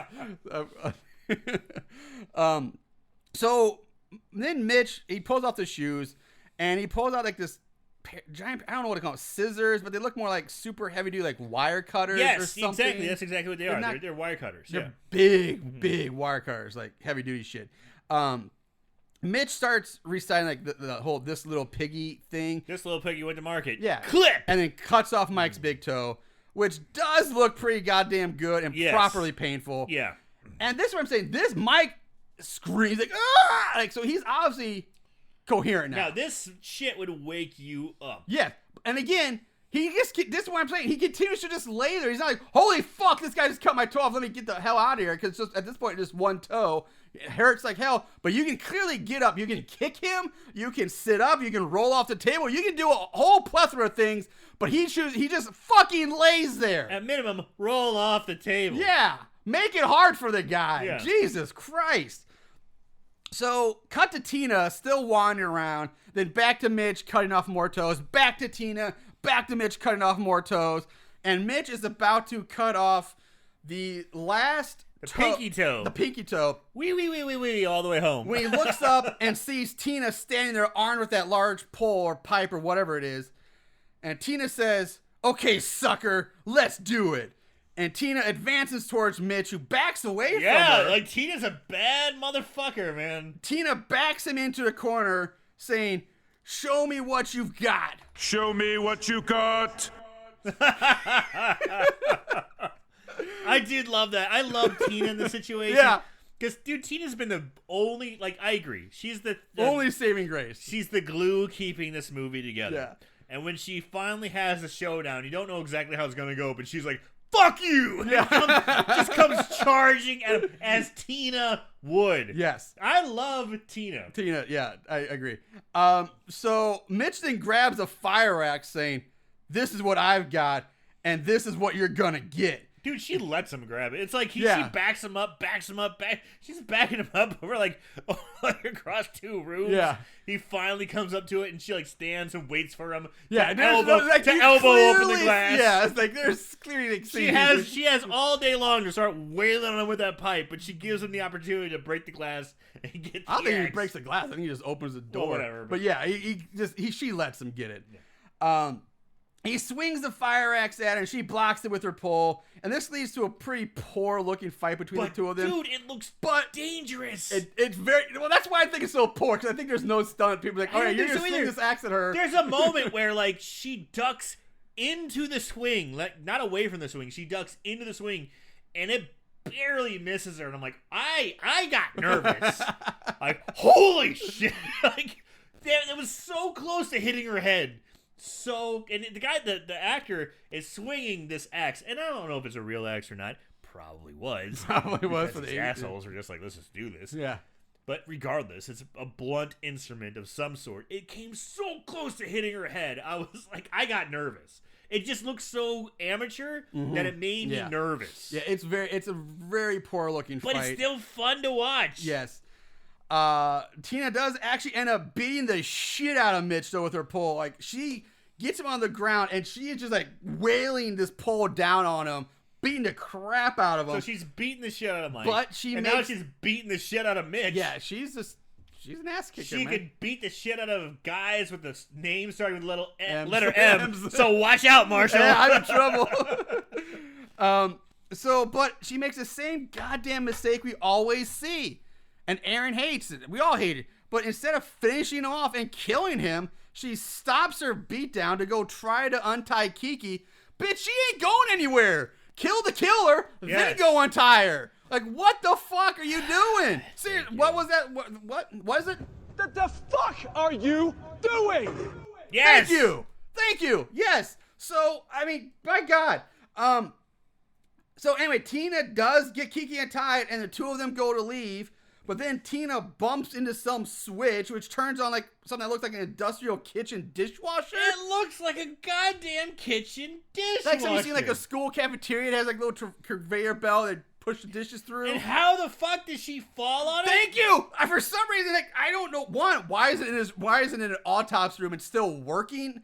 And then I don't know how she magically she accidentally turns it on. She like bumps it with her hip, and then she's like magically just on top of the conveyor and then belt. she's just on it. There's no reason for her to be on. You don't see anything like pull her hair and like drag her on. She doesn't fall onto it. She's just like turned on, like, oh, let me lay on this conveyor belt. Like that's what happens. Like there's no reason for her to be on this thing, but she is.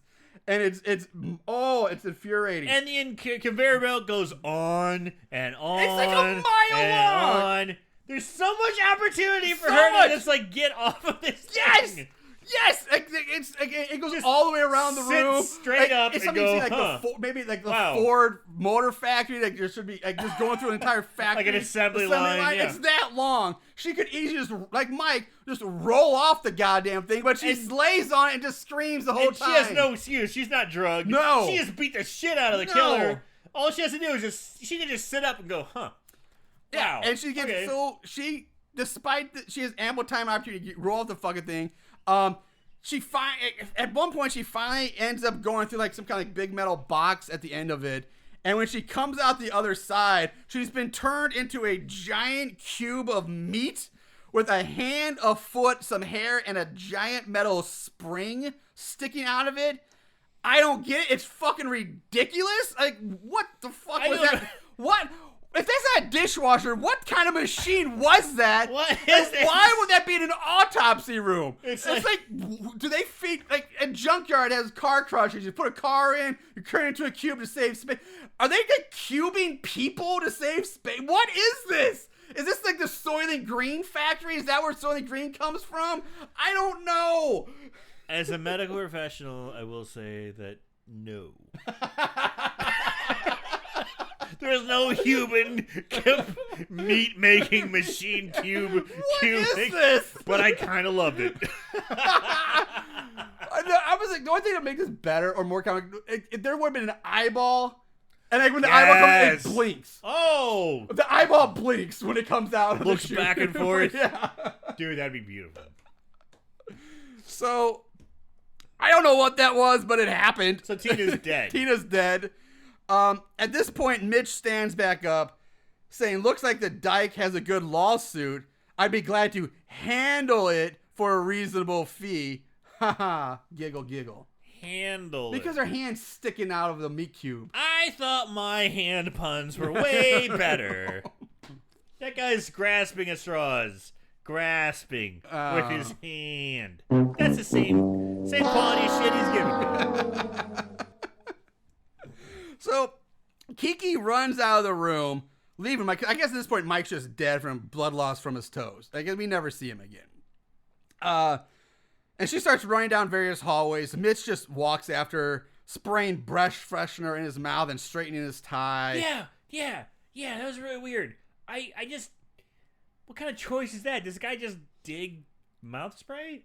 Or Well, is he I gonna, think it's is he because gonna like make the moves on her? Yeah, he's thinking he's going to make the move because it's Judy. Like, oh, that's my Glover. I'm going to freshen myself up and because we're going to have a good old time. Must have been fucking, because I didn't get that, man.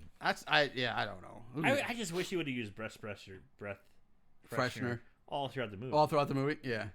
Or spray himself down for a breeze because he's a fucking decaying zombie. I mean, Jesus Christ. So this leads to like the cat and mouse chase that goes on for more than it needs to. Way too long. And the music, they use the same music at the beginning of Mitch's stalking all throughout the whole movie. It's the same goddamn music constantly, and it's infuriating because there's no change in the music. Yeah. So when you have the like methodical stalking, you have the same type of music, and now we're in a chase scene, and we still have the methodical stalking music. Mm-hmm. It's really irritating. It is. The whole sound design for this movie is horrible. Just I don't know. Poop-tastic! It just bamboozles me. Yeah. Like I don't get the choices they make. Sorry, I got a little excited there. But Kiki actually manages to escape the asylum and make it outside, but Mitch just continues to follow her, calling her Judy and shouting out how much he loves her. And instead of trying to get back to her car to get away, Kiki heads back to the asylum and like tries to go back through a window, but she can't rip the board off that's blocking the window, so she gets pinned against the wall by Mitch. Again, I'm not gonna play Christian Bale game, but god damn it, what the fuck are you doing? You know what? Fuck no. What the fuck are you doing? It's worth. God damn it! Why? You were outside. You escaped. Get to the car. But she heads just back. run. Yeah, Just run. run. But she goes back to the asylum. You know she's wearing heels.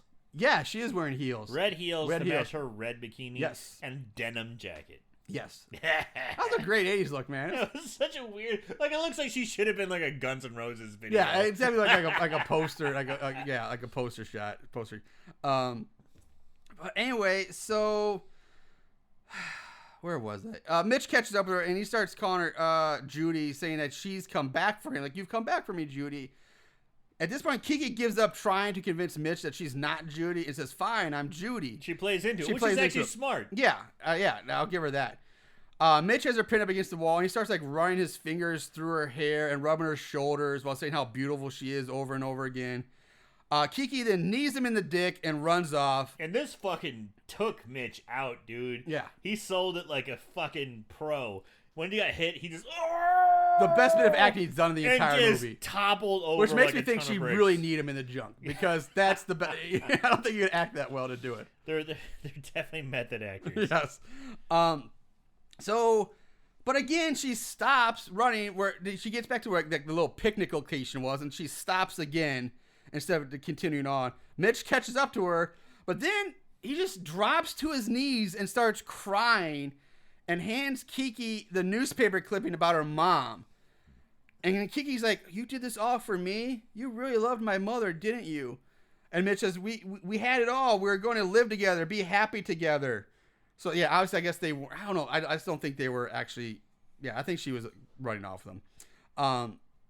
Kiki responds with, "Yeah, but you were going to send me to boarding school while you and my mom hightailed it to Palm Beach, you slime." Which they What? mentioned. What? They mentioned that in the car. Did they? Because I missed that. They did. They mentioned in the car. It's like, "I'll send my brat to boarding school," and he's like, "Yeah." Oh, And- Judy mentioned. Yeah, Okay. Judy mentions that, and it's like, how would she know? Thank you. That's my next note. How the fuck would Kiki know this? And get me so mad. Like, okay, so why would she know that in the first place? And if she did know that, then wouldn't she already know about Mitch, that her mom was seeing him, and then know who Mitch was? And he would know her as well, not thinking that, "Oh, you're Judy." Like, "Oh, no, you gotta be Judy's daughter." Not thinking, like, nothing makes sense here. Well, she should know who he is. He is an asylum-dwelling zombie But who now- died and she's 10 years older now. So she still would have been 10. If she's 18 now, she would have been 10. Dude, people look different. Well, wait, she's 18 now? At least. 10 years later, she's 18. She's 8 then. I was going back. Your math is bad. I- Anyway, but yes, I She get still it. would have known who he was and recognized But him. she's still a child. You know, I mean, do you know what a fucking 8-year-old's going to look like at 18? He might not recognize her, but I'm saying she would know who he was. Granted. That's Okay, what I'm saying. fair enough. The whole time she's But not he's a mangled zombie. Maybe she wouldn't. still looks like him. No, we talked about how shitty he looks. There's so much prosthetics on him, Marshall. I hate this. So I'm sorry. This is a giant plot hole. Like, they should know each other at some point. I agree. And he should be like, "You're Judy." Like, if he never knew that Judy had a daughter, then okay, I'll buy that his mental. But she knows Judy had a daughter. He knows that Kiki's around. And yeah. Kiki's around. He knows her. He wouldn't be calling her Judy. He'd be like, "Oh, Kiki, you look just like your mother. And now I fall in love with you because you look like your mom." That would make more sense than him trying to, like, it's... I love the name Kiki. Really? I just thought that was a weird name to go with, but whatever. It doesn't make any sense. Moving on. Kiki picks up her mother's old hand mirror from somewhere. I guess it's there. I guess it's on the ground. Her Coke mirror. The Coke mirror. And then she just picks it up and stabs Mitch in his soft, wet eye hole with the end of the mirror. God damn! God damn! But it's not even sure. Why does the mirror still have a spike on it? Like, it's a hand mirror. It's a blunt. It's round at the end. But it's something like a spiked weapon, and she stabs him in the eye with it. And Mitch screams out, "I love you!" And then just falls to the ground dead. That's it. Kiki looks at herself in the mirror, and kind of fluffs her hair a bit, and it says, "Well, I've got to tell you, I have a real problem with that." And Kiki drops the mirror and just walks down the road. What does that mean? Yeah, what does that mean? What does that mean? What? She just drops the mirror and walks down the road. As that shitty remake version of House of the Rising Sun plays again. And then we get more black and white movie footage. And then whatever black and white movie this is, that movie ends and says "The End" in black and white. And that's it. Blackout, roll credits. the hell was that? That's the end. That's what? What? Like, that's Doom Asylum, guys. All right, so let's just move on to favorite kills. Don't act like you didn't love it. Favorite kill. All right, so there were decent kills. There's actually a handful, more. There's a handful of decent kills. This is one has one of the higher body count you've had We've had lately a long time. in I a mean, while? especially since Night of a Thousand Cats that had very few. Yeah.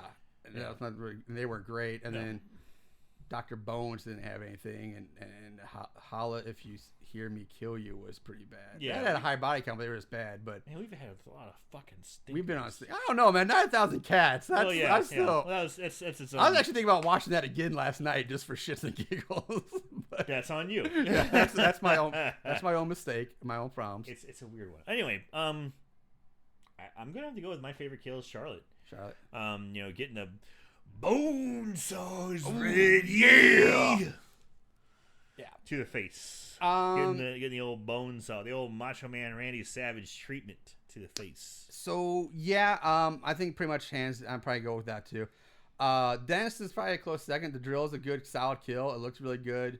But yeah, I agree. Charge is the best effect. It's the most brutal. It's 100%. That's my favorite kill too. Okay, speaking of bone saw, really quick. Okay.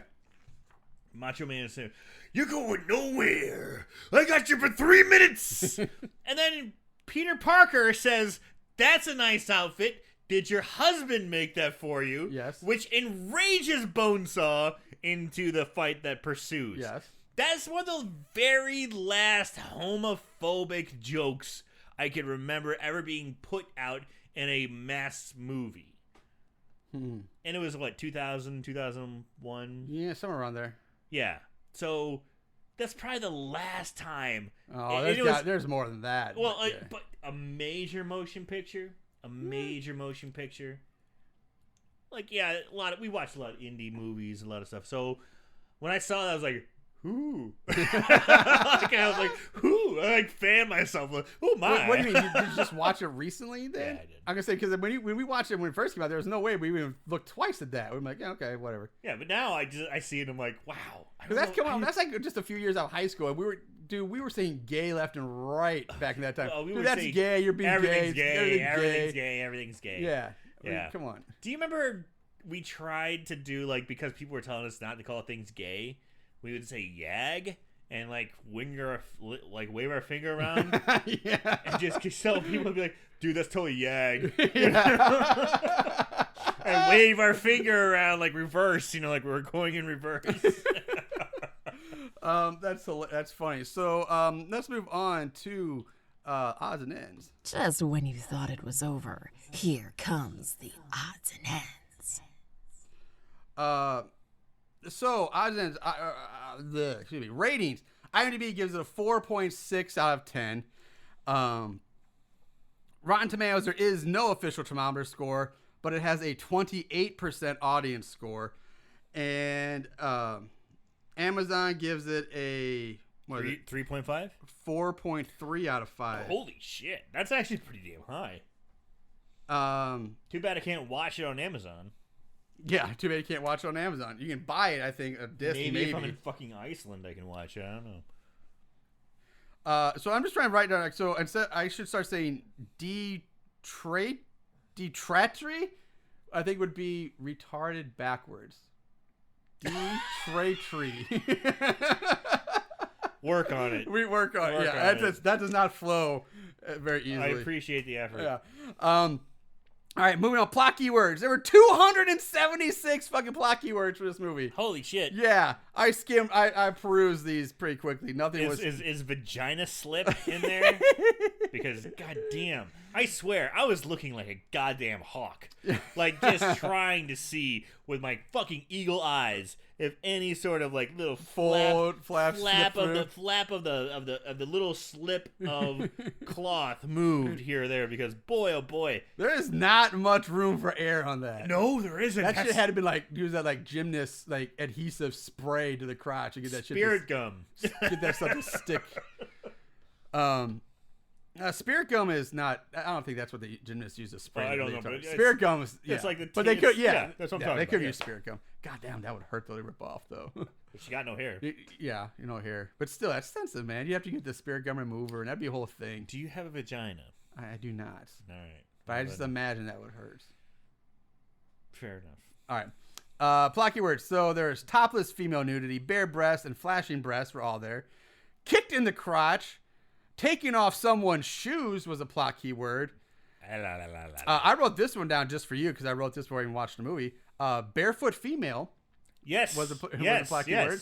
That's So that I got to write this for Aaron. and dude, I was a fan.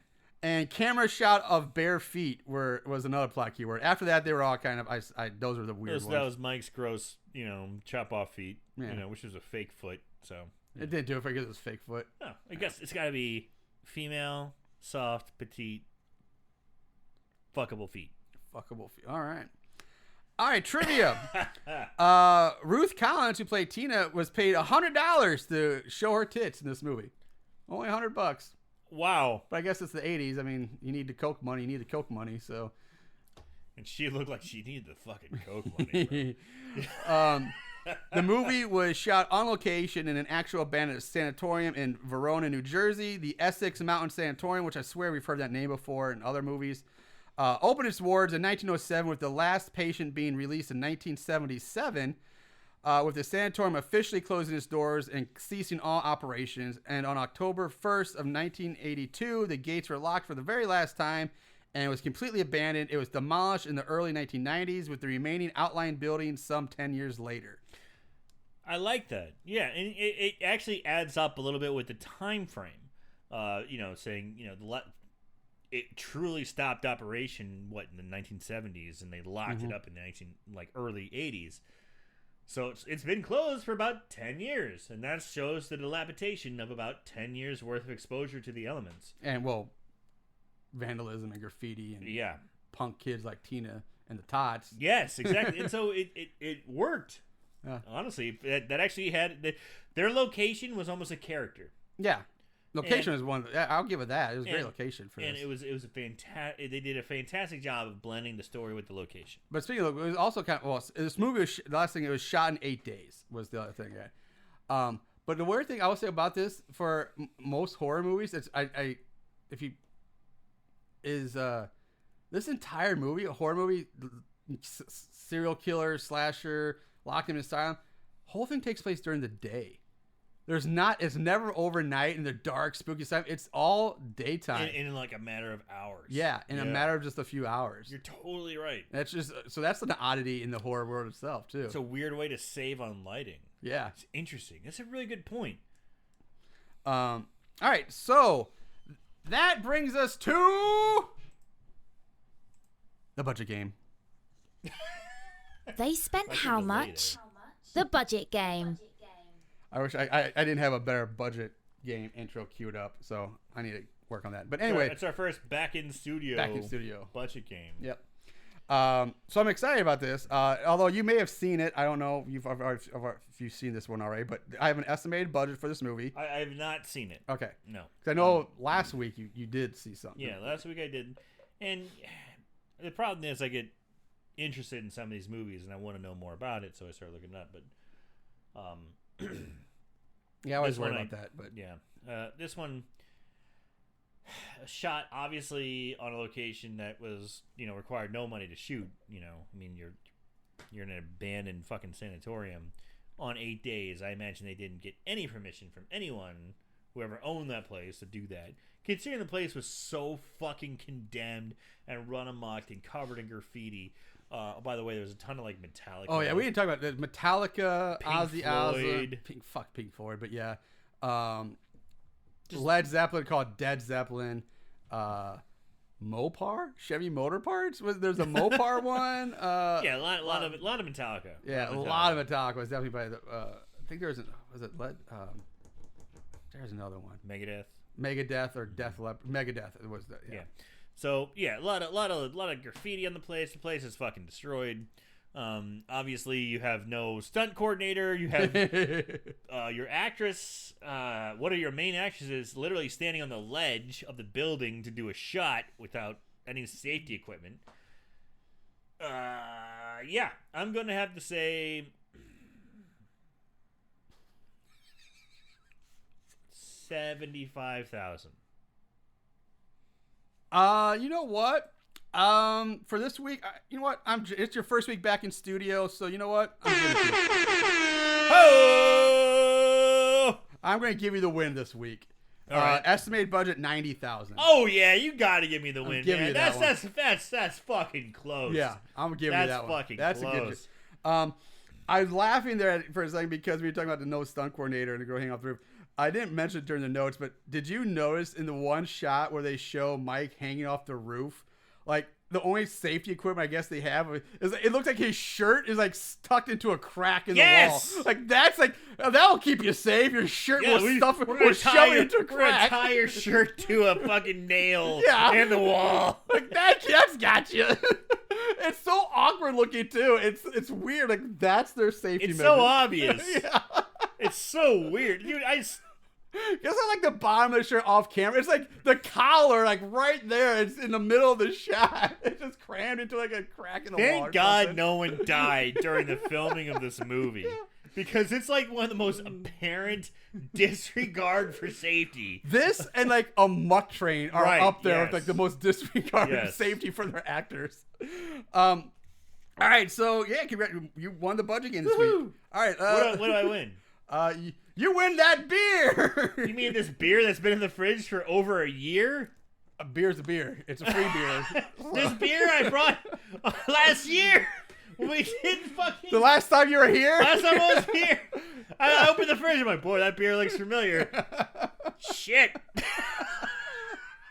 thought it tasted dusty.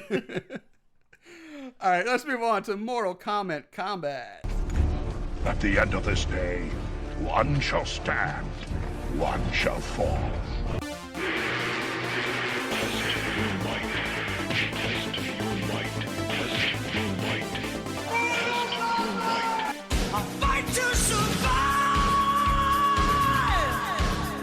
Good versus bad. Right versus wrong. Light versus dark. In the end, when the dust settles, who will be left standing after Mortal Kombat Combat? All right. So, there are 84 total reviews on Amazon. 64% of them are 5-star, with only 7% being 1-star. Big gap there. People are fans of this movie. Yeah. So, starting with 5 stars, we got from Doug I don't know, INPGH, so I don't know, whatever. Yeah, very good pronunciation of it. Doug. All right, what? I'm sorry. He says, it's fantastic in how terrible it was. This was made in a time when any horror movie got greenlit and they swung for the fences with this one. Too bad they only tipped the ball and got a single. Any movie where a man is killed by putting him in a broken dishwasher, I don't think anyone knew it was a dishwasher, and comes out in a bloody box is great. If that makes no sense to you, watch it and it will. Or watch and learn. 5 stars. Not a bad review. Yeah, not terrible. Justin M., this movie is so awesome. I actually saw this in an FYE store once and walked by it, only to go back the next day and it was gone. So pissed. Doom Asylum is the guiltiest of guilty pleasures. High price tag, but again, it's OOP and a must-have. Do yourself a favor and pick this up. Not really sure what OOP. High price tag. Yeah. So I guess, were you guys jacking up prices there at the FYE? No, actually, for movies like this, we were very, very competitive. I know, you were a mall. Like, Malls always jacked up prices. We were very reasonable for fucking shit price movies. gougers. Easy. I know, I'm scared of shit. I bought Night of 1,000 Cats for $2.99. I imagine I could have bought Doom Asylum for $5.99. Oh, that might have been too high for a price for this guy. Maybe. But I had to put that in there because I saw the FYE. Like, oh, FYE. Yeah. Put that in there. It just is, again, nostalgia. I do miss that place. You were telling stories about FYE the other day on the last episode, I think. Or yeah, because you're talking about 9,000 Cats. And you didn't bring it up, but I almost did. I'm going to bring it up now because we brought it up again.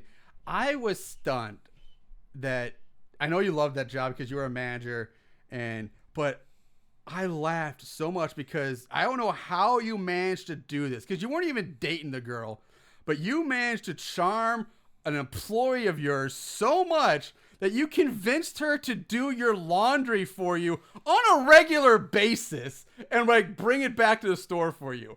I was just blew my mind at this girl's lack of self-esteem or desperate need of attention and affection. But I like, what the fuck? You got an employee to do your laundry for you. Yes, I did. Yes, I did. And I fucked her sister. Yes, you did. And so did I.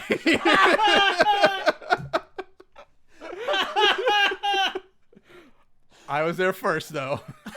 That's true. That's true. I was there to collect the crumbs. But yes, I did. I'd come into work and I would hang out my work clothes in the bathroom. Mm-hmm. And I'm a fucking, scumbag, mid-20s kind of manager. My clothes got stinky from time to time. Mid-20s. This was young 20s. This was like, it was like 23? No. Mid-20s. Yeah, I'm sorry. We're 25. 25. Yeah. You're mid-20s. You're right. And the clothes would get stinky and stuff. And I didn't give a shit because I'm managing it. I don't give a shit about anything. Yeah. And, she's like, I'm going to wash your clothes. I'm like, sure, go for it. And I can tell she had a little thing for me. So I just took advantage of it. And then fucked her sister. Yep. So. All right, moving on to Aaron with an E, Cole Dillion. I love this movie. It's so horribly amazing. I had an old VHS reviewer's copy I got from my father when I was in high school. Weird. Doom Asylum is truly campy deliciousness in all its glory, 5 stars. Sandy from Canada writes, meh, I don't do reviews. I just love this movie, 5 stars. Fair enough. And last from Raymond Cohen. Classic movie to see a young Kristen Davis in a bathing suit sunning outside of a mental asylum. 5 stars. Yeah. That's the whole review. I have to agree. There's 5 stars for that bathing suit. From 1 star from David H. Moving on to the opposite side now of this battlefield. This has to be one of the worst films, quote unquote, ever to have been made. An abomination in every category: script, effects, acting, directing, production, etc. The supposed humor was beyond failing. The only reason to purchase this pile of steam and refuge would to go all Mystery Science Theater 3000 on it. Next from Tom Cohen, Raymond's brother, perhaps, because they're spelled exactly the same. 2 Cohens. Yeah, I thought that was interesting. Yeah. That's why I wrote this. I would only purchase this if you can find one with the booklet, because it is worth collecting every Arrow limited edition. Without the booklet, though, it's a worthless film. And it doesn't possess the usual Arrow attributions of an underappreciated genre of film. It's just plain bad. It's hard to tell from Amazon if the booklet was included. But if you go to a brick and mortar store, it will usually mention if the case has a first pressing booklet on the back. So I'm 1 star. I'm not a big collector of DVDs and Blu-rays and what have you. I know our friend Eric, or probably Cincinnati Jeff of Here Comes the Spooky podcast. Check him out. I know that he is a big collector, and I know Arrow is a big distributor of that stuff. I just don't understand how it has any impact on the movie. Yeah, you're rating the movie. Well, he's saying the movie sucks, but it's only worth it if you get the collector's booklet, I guess. Well, how does the collector's booklet work into that? It doesn't make the movie any better. It just makes like you're paying more money for something that's going to sit on your shelf. That you could have for a movie you hate. Like, so you could have somebody over and party with and be like, look at this, I got this cool booklet for this movie that really sucks. Why would you do that? Yeah, like, why would you go on that rant? Why would you waste your time to write this if you don't like? It's so weird. What's his name again? Tom Cohen, Kohn. Fuck you, Tom Cohen. All right. So yeah, that's weird. From PJB, great D movie, but 1 star. If you're gonna say it's great, don't put it in a 1-star review. Like, it's another one. That's I hate it when people do people have done that before. Yeah, I know. This movie is so bad, it's good. 1 star. Yeah, I'm like, no. no, stop. At least give it 3. That's a 3-star. Do something, I don't think you understand how this works. Yeah. Jeffrey, complete and utter garbage. Not even so bad as good, just bad. Amazon customer writes pure crap. And lastly, from Crystal, perhaps the stupidest movie I've ever had the displeasure of viewing. If you do not want to punch Mr. Indecisive Blonde in the first 5 minutes, you need therapy. The whole thing is so horribly exaggerated 80s crap that if you want the cheesiest horror ever, please go get it. 1 star. That's probably the best 1 star I've heard. Yeah. That's it. That's what other people had to say. The battle is over. Aaron, what side of this battle are you falling on? Where are we at this week? Man, I feel like this movie is kind of like the kind of movie I live for. Honestly, it's like the type of movie that I really, really enjoy. But it just kind of missed a lot on a lot of cylinders. Like the black and white filler, we talked about it here and there, but like you don't really realize how much it's used and how much filler is pumped into it with this black and white movies that are pumped in. Yeah. The movie's only an hour and 18 minutes long, and it feels like it's 3 hours It long. does. Yeah. It feels so long, and there's filler put into it.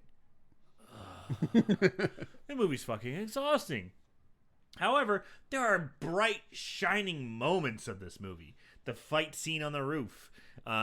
Even Tina going through the fucking, basically Tina. Part. It's Tina. There's not a bright moment. It's just Tina. Dude, anytime Tina's on screen, that's the saving factor. And Charlotte's feet. And tiny vagina. And her tiny. And honestly, I kind of like the Wade Boggs chase. Really? I kind of liked it, just because I'm a nostalgic guy. I used to collect all those cards, and it was Yeah, so did I, but I just so hated that scene. But anyway, that's your okay. Fair enough. Fair enough. Move on. I'm gonna say so bad it's okay, And if I'm gonna say it's okay, I'm gonna have to lean into so bad it's good. All right. So I'm gonna have to say so bad it's good, but just fucking barely. It just barely makes it, because I feel like it had everything that I like about shitty 80s horror movies. You had the gore, and there was a lot of good. There was some pretty good gore moments. Yeah. Obviously, not every kill can be a good gore. Mm-hmm. You had a killer who had a backstory, and you had a connection with Kiki. But you missed on the jokes. Bad, like fucking swing and a miss, big time. Just a bit outside. You fucking swing and a miss, dude. It's horrible how much you missed on the jokes, and some of the plot points, like when Mitch catches Kiki, ties her up, and then leaves to watch black and white horror movies. Fuck, what the fuck is going on? Yeah. So but it was still fun enough. Tina saved this fucking movie, and I wish to God this actress still did stuff, man, because she was a fucking gem. Yeah. Plus, I love tiny vaginas. So bad it's good. All right. This movie was a quandary for me, a quagmire, if you will, because. Part of it is like, it's also, this has been a shit month. Like, with the 2 movies we started off with were terrible, but to me, 9,000 Cats was fucking a gem. It's weird fucking gem. I had high hopes for this movie. I was like, oh, this is going to be a fun, cheesy, but I was let down hard. I can kind of see why this would have a cult following. People would like it, but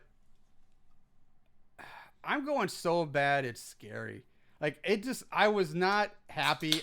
It's only an hour and 18 minutes, probably an hour 15 by the time you knock few minutes off for the credits. And like I said, and knock out another 10 minutes for all the filler.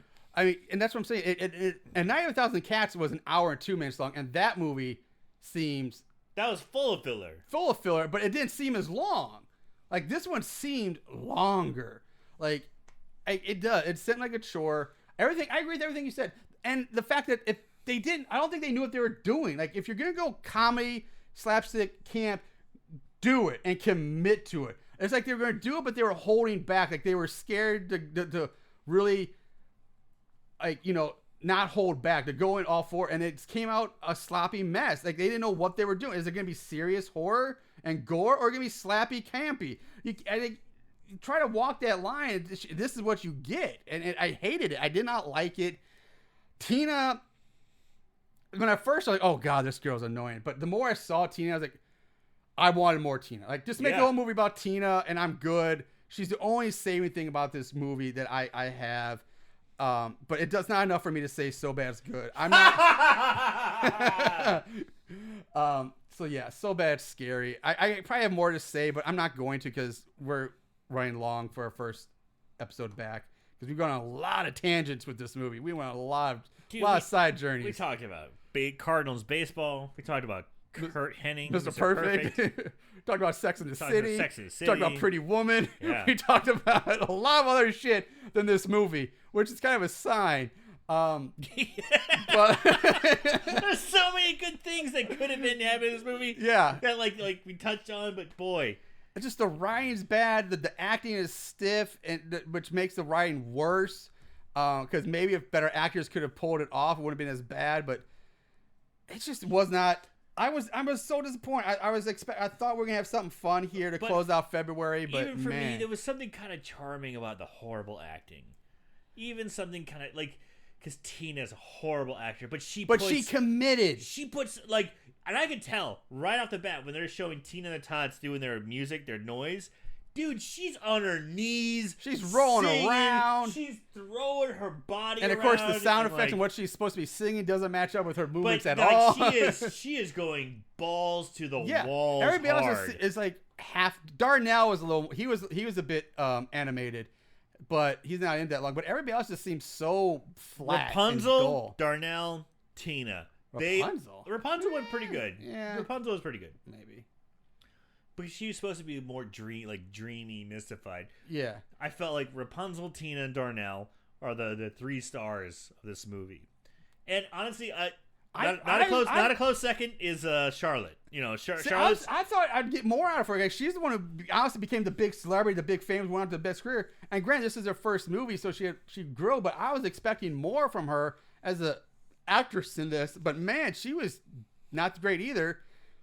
And she did break that cliche of like the nerdy girl being nice. She was kind of bitchy and just talked down to everybody. Cunty. Yeah, she insulted like you. Well, you're a classic case of blah blah blah. This personality disorder. You just need this and blah. Like, wow, bitch, like, you're supposed to be the nice one. But yeah, so we're rambling on. So bad, scary for me. I would take a pass on this. I don't think I'd watch it again. I think that's gonna wrap us up for this week. This was awesome being back in studio. I have to say it's a fucking blast being back in studio. I have had you can't compare, man. It can't compete. I've already had 6 drinks, and Well, I have to drive home.